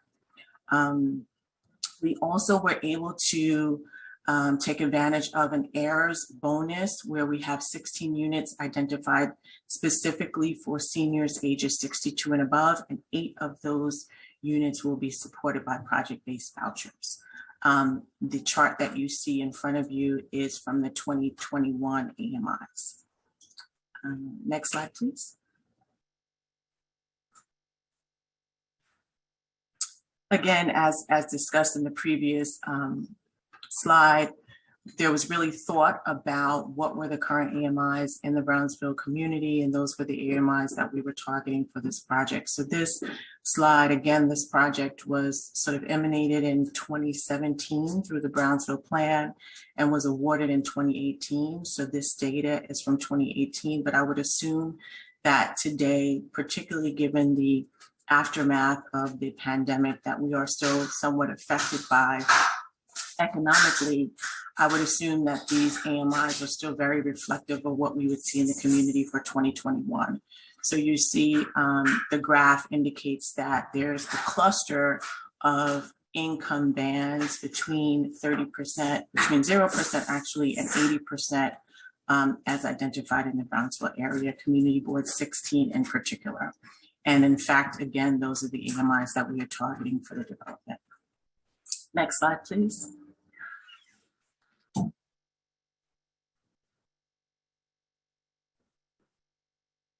This just gives you site. Oh. Thank you. This just gives you site orientation. So the site is located in what we would consider the northern component of the Brownsville community. It is, it covers about 3/4 of one New York City block. Mother Gaston, Glenmore, and Christopher Avenues are the streets that the site will be located. There are 17 lots currently that will be combined into one lot for the development. Next slide, please.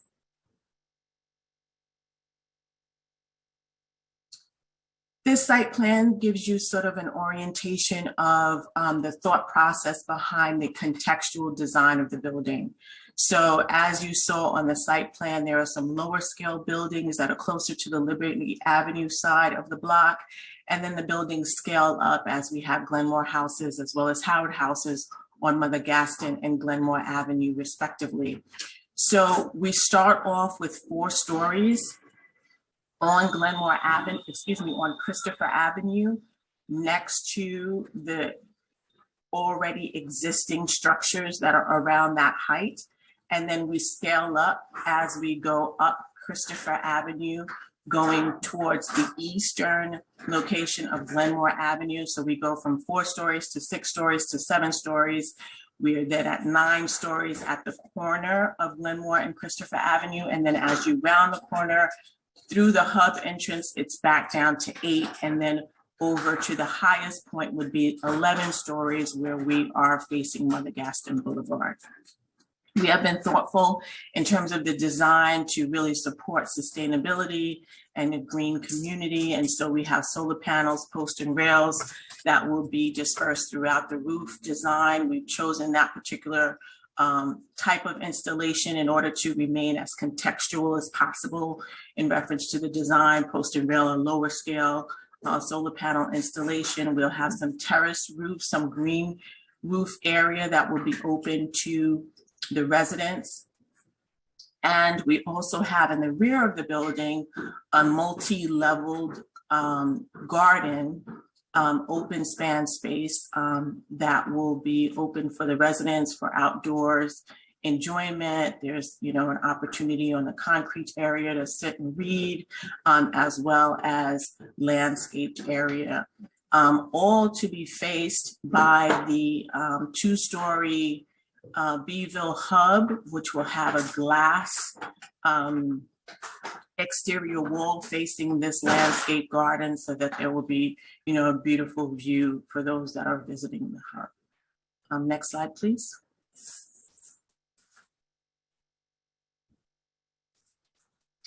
So this gives you the ground floor plan. Starting off again on the right-hand side of the screen, we have Christopher Avenue's entrance for the parking, where we are proposing 59 units of an attended parking garage that is zoned as commercial. That space is specifically to be used to support the Beeville Hub, both the commercial retail as well as the community facility spaces. We are in a transit zone. So as per the 2016 zoning ordinance, we are waived for parking for the residential facility. As you go along Christopher Avenue, you see the various units that are on that ground floor level. And as we get closer to Glenmore Avenue, that is the entrance located on Christopher Avenue to the residential building. On the corner there, we've been thoughtful about having a sort of glass community room that will be accessible to all of the residents, as well as residential support and a residential lobby and reception desk as well.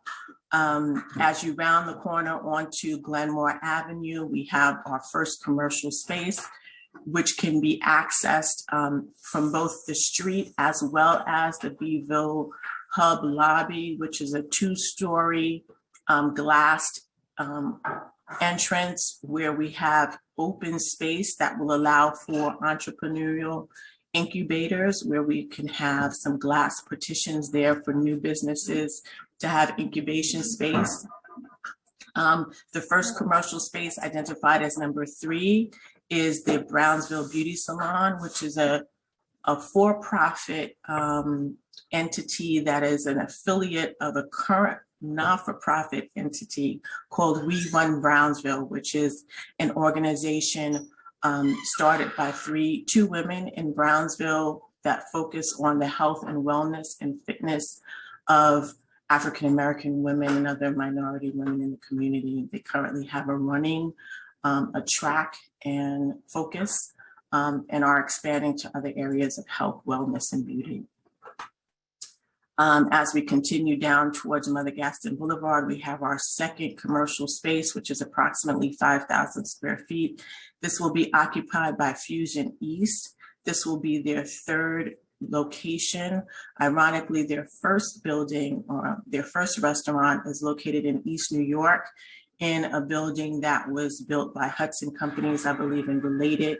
They're on the ground floor of the affordable housing on Elton Street, I believe.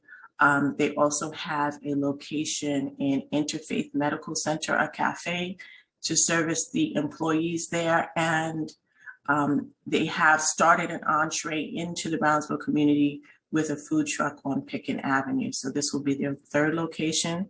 As we round the corner onto Mother Gaston Boulevard and the last commercial retail space, we have Brooklyn Cooperative Credit Union. This will be their 5th location.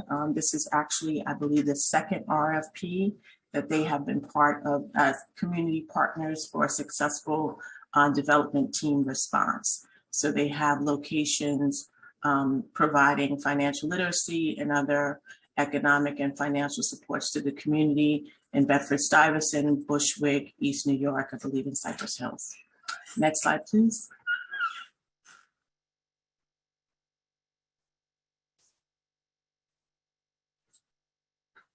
Again, this just gives you orientation of the building. In the far right-hand corner, we have what would be the rear of the entrepreneurial hub. You see here from an aerial view, the landscaped tiered area in the rear, again, just shy of 10,000 square feet of open landscape space for the residential, for the residents, excuse me.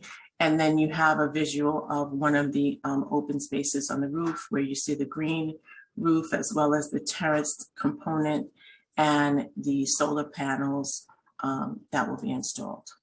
Next slide, please. This gives you a visual at the corner of Glenmore Avenue and Mother Gaston. On the 2nd floor, you see etched in the glass is Central Brooklyn Economic Development Corporation. That is a not-for-profit that has a 40-year standing in the Brownsville community. They're currently located at 444 Thomas Boylan, which is an older building. We understand that is also going to be renovated.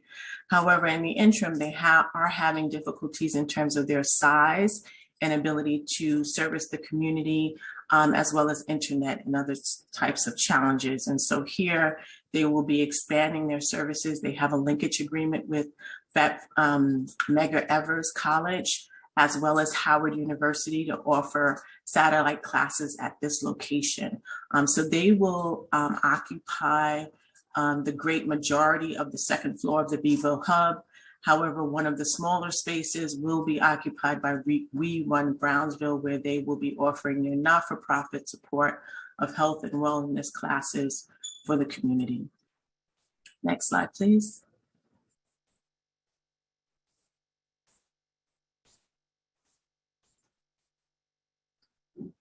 So our general contractor is part of the development team, and they have been working with Central Brooklyn Economic Development Corporation as well as with Risa Builders to identify minority women business enterprises on the subcontracting level and other professional services to support this development. So we have already identified, that we have professional services in the form of title coming from a minority business enterprise, African-American owned. We have identified subcontractors who have gone through the pre-qualification with Lemley and Wolf and will be solicited to bid on the 100% CD set that is now going out to potential contractors. And so we're working very closely to ensure that we are exceeding the 25% minimum expectation from the MWB build-up program that HPD started in 2017. We are also working with Central Brooklyn to identify workers that will support the labor that will be hired directly from Lemley and Wolf. As we are awarding those subcontractors, they will also have a local hire commitment as well as part of their contractual obligation. And so we will work very closely to ensure that we have as many people from 11233, 11212, as well as 11207 and 08 as part of the development process. We're also open to working with other local community-based organizations in reference to local hires as well as referrals for minority-owned businesses. Next slide, please.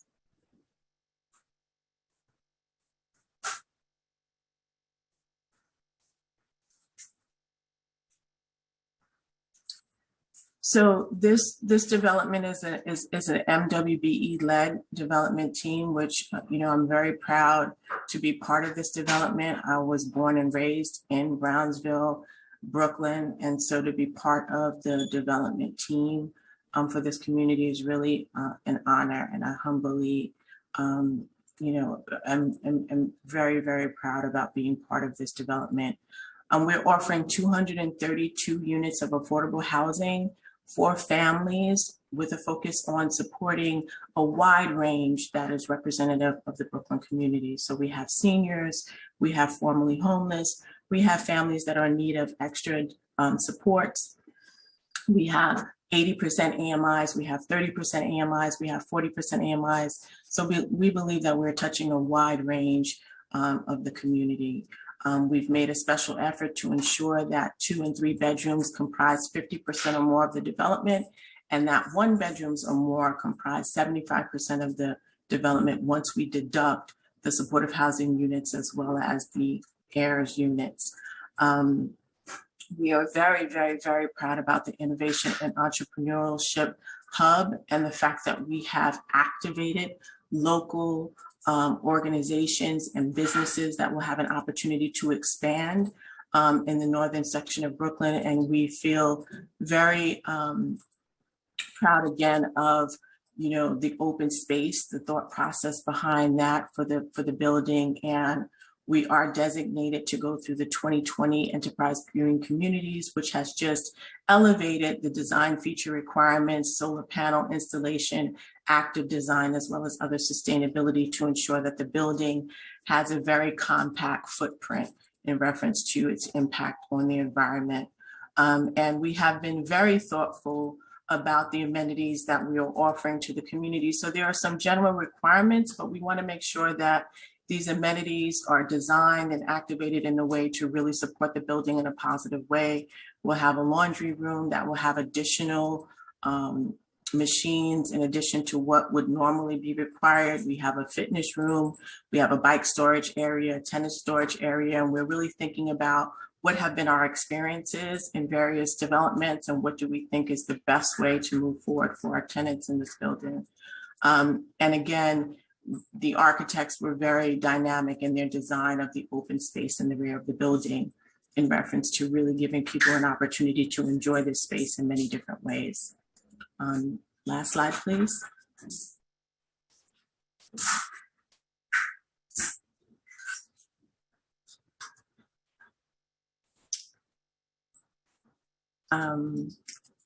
I think, you know, as was mentioned for the other Coopertown development, you know, these city-owned parcels are very storied. And this one has, you know, a very long story of 40 years of being vacant and abandoned. I remember passing it when we would go, you know, to the Jackie Robinson for me to visit my grandmother in Connecticut. I remember seeing this vacant parcel.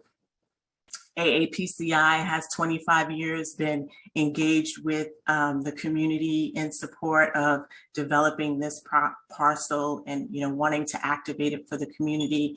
And so here we are. And even in the award from the city, it's been a journey. We, you know, started on it and then we got hit by the pandemic. And so we are very excited to be at this stage, which we believe to be the final stages of the ULURP process. As indicated, we were certified in April. We've gone through all of the various hearings. There's been ups and downs in those experiences as well. But here we are today at our City Council subcommittee hearing. We expect to be with a full council hearing shortly with an anticipated ULURP approval, hopefully within the next month and a half or so. We are targeting an anticipated construction loan closing in June of 2022. With a 42-month delivery of the product, where we expect to have permanent loan conversion by that 42-month period. And so we thank you for your time this morning and listening to our presentation regarding Glenmore Manor. Thank you so much, Erica. Just a couple of questions. Just like the first project, this site has been vacant for decades. Why has it taken HPD and the city so long to advance a development proposal for this site? And what was the original vision for the site from the 1980s urban renewal plan?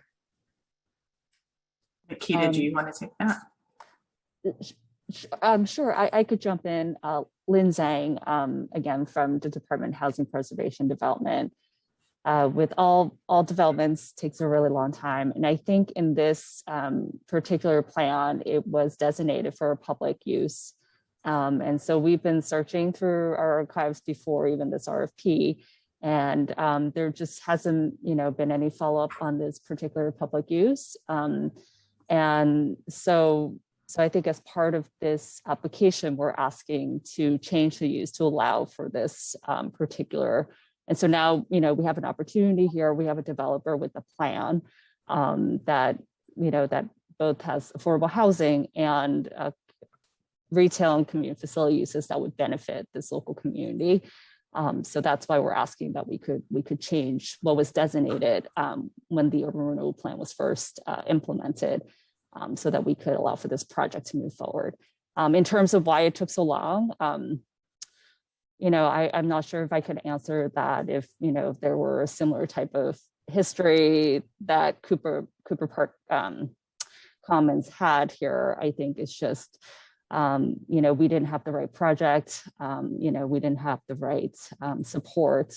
But right here, we have the need, and certainly we have the right project, and the right developer, and the, you know, the right unit mix to move forward. So. The Borough President's report recommended that HPD and the development team coordinate with DOT to make sidewalk and street safety improvements surrounding this site.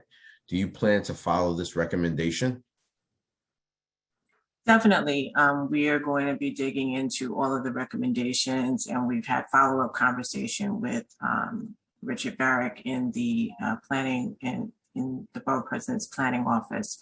And so we do want to ensure that we're streetscaping and we're doing, supporting the building design in a way that, is activates, engagement for people into the building and ensures that there's enough lighting around the building. We've been very thoughtful about the design, and we have, a glass hub, making it very, professional looking in reference to it being a professional building for entrepreneurship.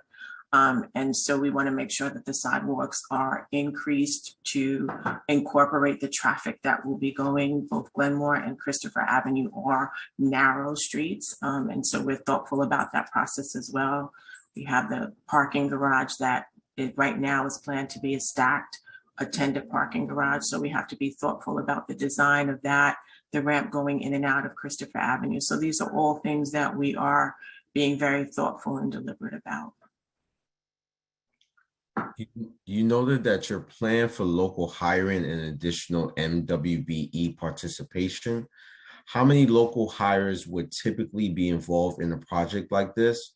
Is there any plan to offer training to those who do not have experience in construction? And how can we ensure follow-up and progress reports on these commitments? So that was a long question. Let me see. I don't know if I can answer it in order, but so let me start. Sorry, I could go through the first one. How many local hires would typically be involved in a project like this? So it really ranges, right? 232 units, we're going to definitely need flaggers. The general contractor is going to have their supervisory staff who we may or may not be able to commit to that being a local hire, because there's often, the supervisory staff is someone that they usually already have on board, but they may be moving for another project. But there's going to be flaggers, there's going to be laborers, there's going to be assistant support staff. And so all of those staffs, I would say probably about 10 to 15 positions in this size building would be local to the general contractor, directly hiring those individuals. And then, as we stated, we want those who are awarded, if we're able to make those awards within the next 4 to 6 weeks, that gives them time to be deliberate in making a commitment towards 1 or 2 of their staff also being a local hire. So it takes a lot of coordination, but I'm thinking anywhere between 10 reasonably on the lower end and 35 on the higher end could be local hires from the community to support either the subcontractors as well as the general contractors' direct hire. Is there any plan to offer training to those who don't have experience in construction? So we're fortunate in that Central Brooklyn Economic Development Corporation, which has been a longstanding community-based organization that provides OSHA training and other supports in collaboration with developers in the past and on their own independently that they are funded for, is part of our development. They are a community partner in this. And so they have been already offering training and will continue to offer training throughout the cycle so that we can also tap into their resources for local hires. And how can we ensure follow-up and progress reports on these commitments? So the community board was one step ahead of you on this. And they, really made sure that as part of our commitment in presenting the project to them in writing, we had to commit to quarterly reports to be given to the community board about our hiring process and how many and where we are and what attempts we have made. So that is a commitment we have made in writing to the community board, and we will follow it. Thank you, Erica. Councilmember Darma Diaz, do you have any questions or remarks you want to give? I have questions. No, I will start with not concerns, but back to questions. How did you determine what facility should go into which buildings? So I think this was a little bit unique in that, this RFP was not just about housing. It was about, an area that had been identified as by the community as an area in need of support, and that's entrepreneurship and innovation. And so what did we think about that? We thought about the fact that, we're in a technological era. We're in an era of, exploration in terms of entrepreneurs, and how do people decide, like millennials and the new generation are really driven towards being their own boss. And so how do we support, where the world is going in reference to that thought process, and working, what does public service really mean, and all of the different new definitions for work and how you contribute to the community. And so we were trying to be thoughtful about that. We had to define it first, and then we had to say that one of the things that we recognize has been a problem is that there really hasn't been local participation in the RFPs, that developments come in and they don't necessarily reflect the people who are there. And so we wanted to be inclusive, right? And talk about growth. So here you have a new building. There should be an opportunity for those that are already existing in the community to be a part of this new building and to expand whatever they are doing through this new opportunity. And so that was sort of the thought process, by really going to local community members to see what are the services, amenities that they had that could be part of this, that could help to grow, their services in the community. And so that's how we ended up talking with Brooklyn Cooperative Credit Union, because that's a dearth in the community, right? There's like one Chase Bank, I think, on Pickett Avenue, and that's it, right? So we need to bring in economic support into the Brownsville community, particularly this area. We needed to, the restaurant was an opportunity. We knew that this was a successful entrepreneurship, and another, community nearby has an opportunity to expand. Andre has been very supportive, or Andrew has been very supportive of other smaller businesses, and has talked about having some component where there's training for young people who are interested in being restaurateurs and such. And then the same with Dion Grayman and Felicia Stevens, who are, the women of We Run Brownsville, and the work that they're doing around health and wellness in the community. So we were very thoughtful about the entrepreneurial hub.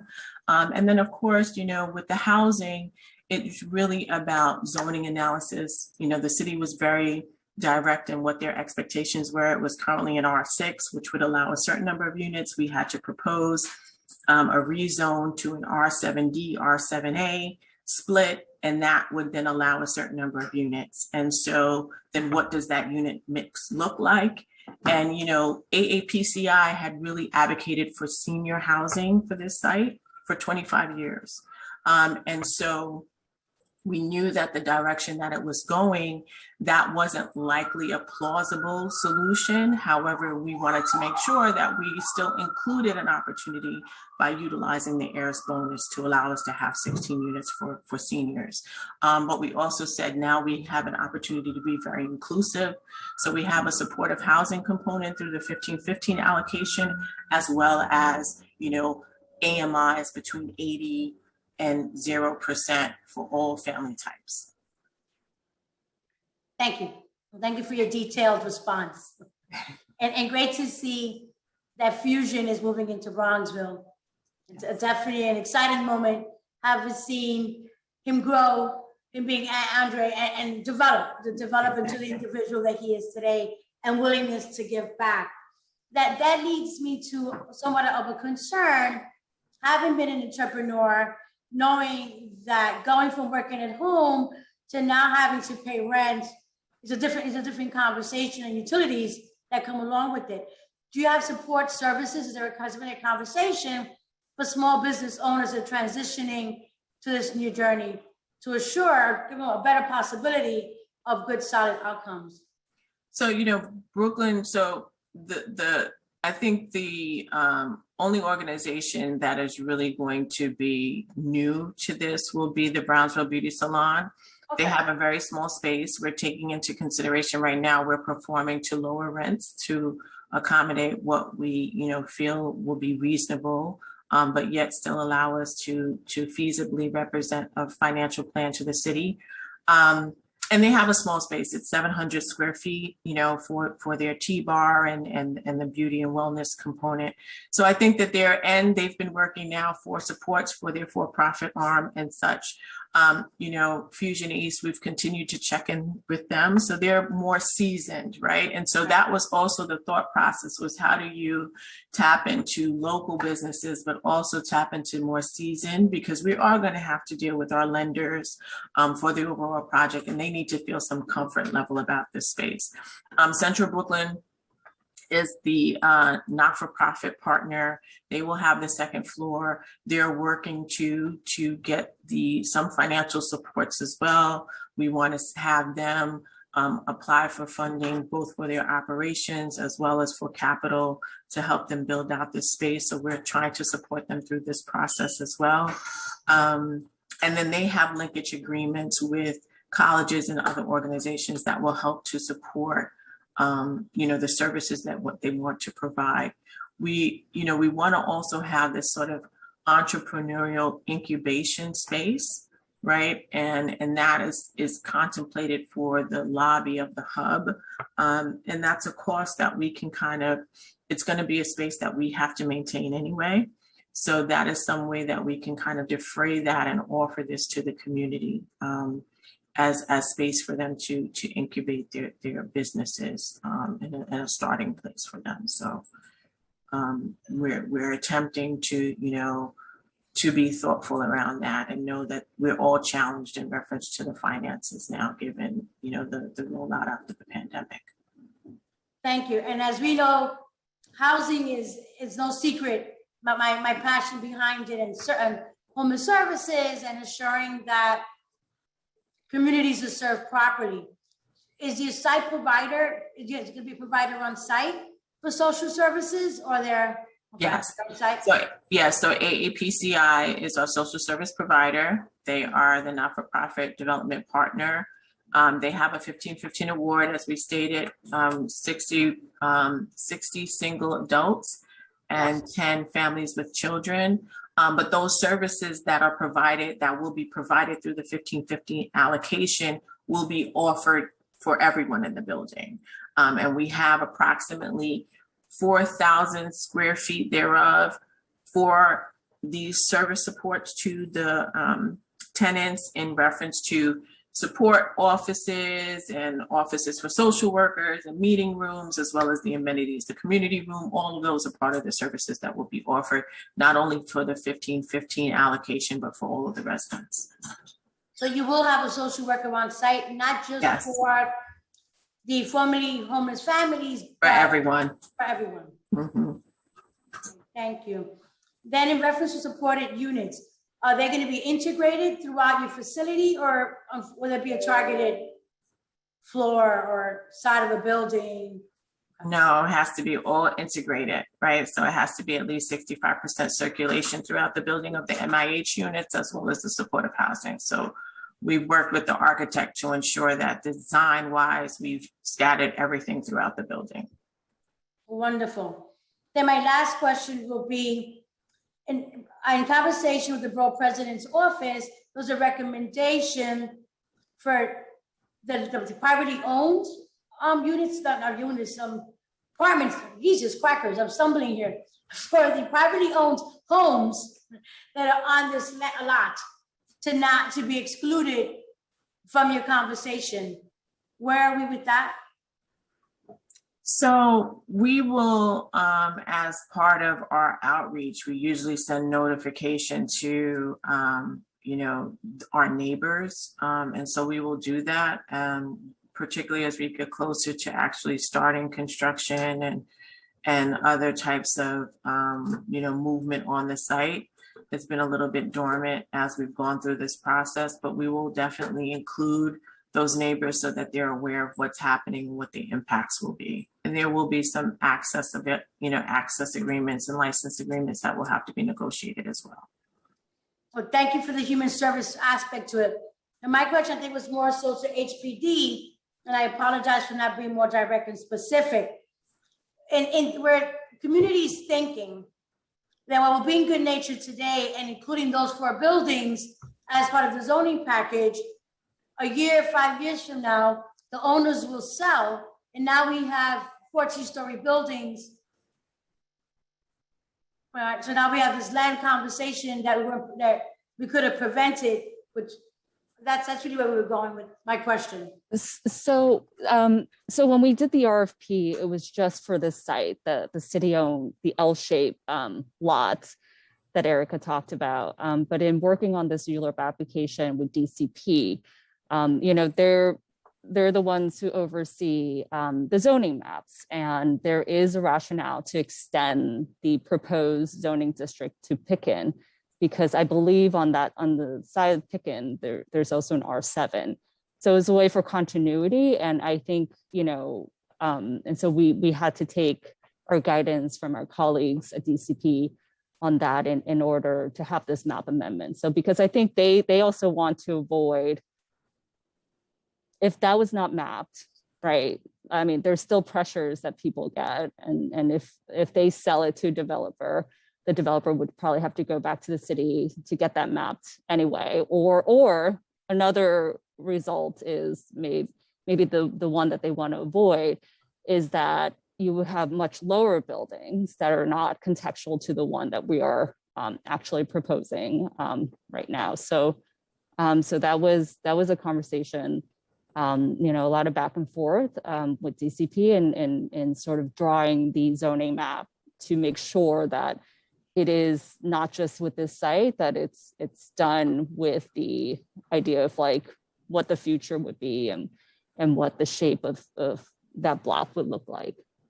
But I do hear the concerns that you're raising about people being kicked out of their buildings, and I think what Erica said, we hope that with outreach and things like that, we would not get to that point. I was puzzled by part of your opening statement. Was this more a matter of convenience? It's not a matter of convenience. It's more of, it's a planning rationale for zoning when they're drawing up zoning maps, because we are upzoning this particular site, and their idea is that they wanted to make that connection so that it's more of a continuous R7, and that you don't have just like this R7 island in the middle. And I'm sorry, I'm not, city planning, I'm sure they could have explained this more eloquently and why, that was suggested and recommended in this application. So therefore my conversation should be with city planning. We could follow up and provide a sort of response. And I believe our application also has an explanation on that. I'm definitely more digging and more conversation, because what I see is displacement. It's just a matter of time. Okay, thank you for answering the questions to the best of your abilities. Thank you, Chair Riley. No more questions. Thank you, Councilmember Darma Diaz. Thank you for your testimony. There being no more council member questions, this panel is excused. Thank you. Thank you. Thank you. Are there any more members of the public who wish to testify on Glenmore Manor project? There are no members of the public signed up to testify on these items. Seeing all the members of the public who wish to testify on this item, the public hearing on LU 848, 849, 850, and 851 are now closed and the items are laid over. Our last public hearing today is on LU 847, the TMN 1002, West Harlem Renaissance UDAP and Article 11 tax exemption, submitted by the Department of Housing Preservation and Development pursuant Section 693 and 694 of the General Municipal Law and Article 11 of the Private Housing Finance Law. The applications seek waiver of the designation requirement of the sections 197-C and 197-D of the Charter pursuant and approval of an Urban Development Action Area project for such area and approval of an exemption from real property taxation for property located at 101 West 141st Street AKA 621-23rd Lenox Avenue and 121-123 West 144th Street. Both are located in Manhattan District, represented by Councilmember Perkins. Presenting for the applicants, we have Rosa Kelly on behalf of HPD and Randall and Roland Powell on behalf of Infinite Horizons. I now ask that these witnesses unmute themselves and the council will administer the affirmation. Please raise your right hands and state your names. Roland Rosa Powell. Kelly. Randall Powell. Do you affirm to tell the truth, the whole truth, and nothing but the truth in your testimony before this subcommittee and in answer to all council member questions? I do. Yes. Yes. Thank you. You may begin your presentation. Good afternoon. My name is Rosa Kelly, the Director of Land Use Planning and Development for HPD's Government Affairs team. HPD is before the council today seeking UDAP and Article 11 approvals for two buildings located in Manhattan Council District 9. The project will be rehabilitated under HPD's Multifamily Preservation Loan Program, in which sponsors purchase and rehabilitate city-owned vacant and occupied multifamily buildings in order to create affordable rental housing units with a range of affordability. HPD has designated Infinite Horizons LLC to purchase and redevelop this disposition area under the Multifamily Preservation Loan Program through a request for qualifications. These buildings require substantial rehabilitation, and there are proposed layout changes and major system upgrades. When completed, the project will provide approximately 51 units and 2 retail spaces. I'm now going to turn the presentation over to the Infinite Horizons team to discuss in more detail. Thank you, Kelly. Thank you, Chairman Riley. Thank you for the rest of the subcommittee for having Roland and I here today to talk further about our project located in Council District 9. My name is Randall Powell. This is my brother, Roland Powell, and we are the development team responsible for the substantial rehabilitation of 101 West 141st Street and 122-123 West 144th Street. This project is a great project for the community because we're going to be rehabilitating buildings that were currently underutilized, that needed significant repairs to bring them back online in order for them to be used for the necessary affordable housing that the community needs, as well as the entire city.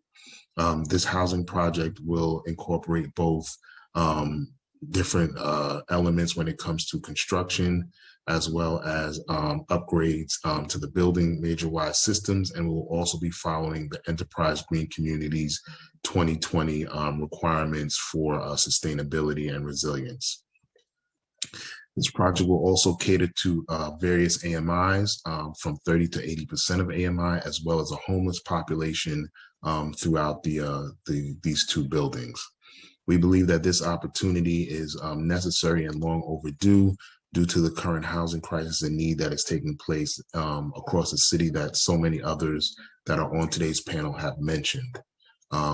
One of the aspects of the building or the project that we'll be working on is that we will actually be relocating our business to the space at 101 West 141st Street.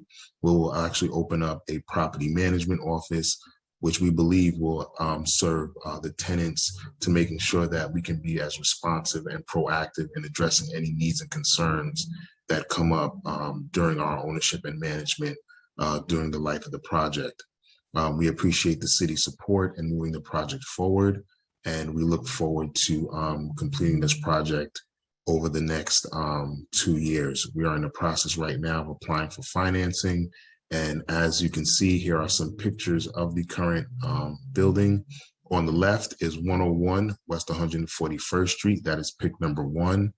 And on the right is 122-23 West 144th Street. That building, West 144th Street, is currently sealed up due to structural issues. And the tenants were temporarily relocated to make sure that the city had their safety first while we put the project through the renovation process. Next slide, please.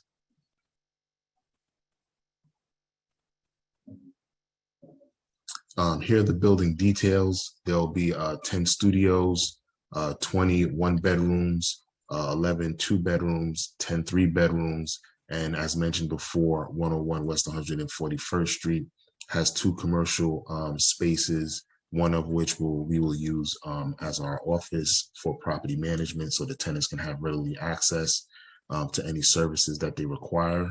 And as part of the process, we will also enter into a 40-year regulatory agreement to make sure that the project stays 100% affordable. Next slide, please. Currently, the 2 buildings are both 5-story walk-ups, and they represent a total of 51 units. There will be a super at 101 West 141st Street that will provide regular building maintenance.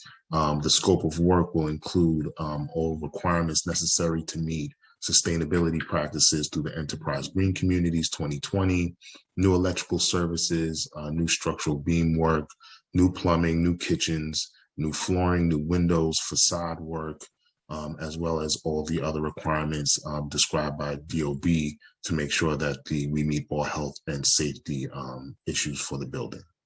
Next slide, please. Here are the income bands across the various buildings.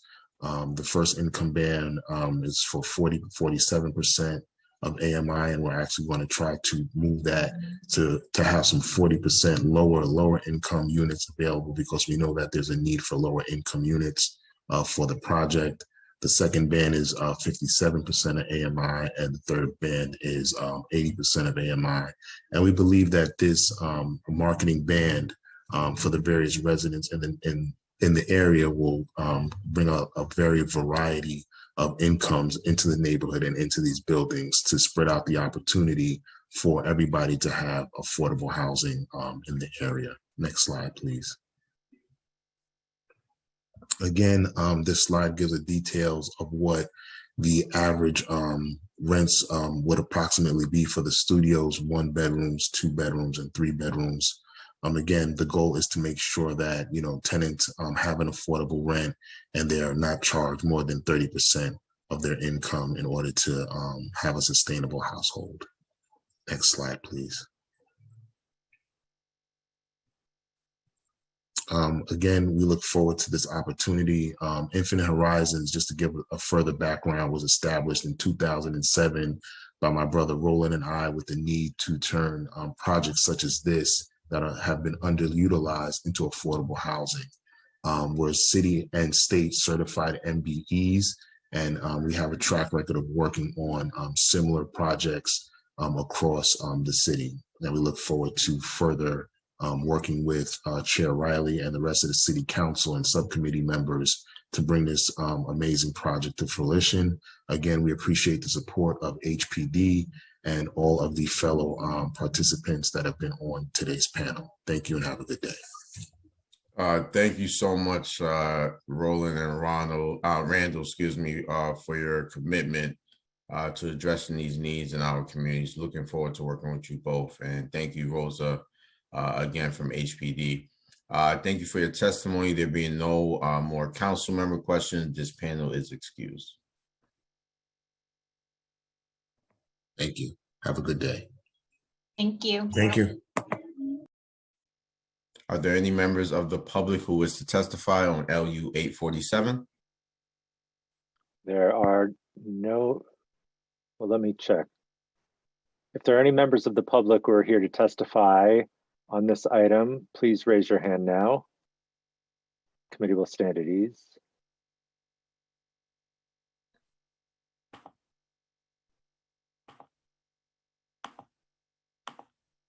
There appear to be no members of the public signed up for this item.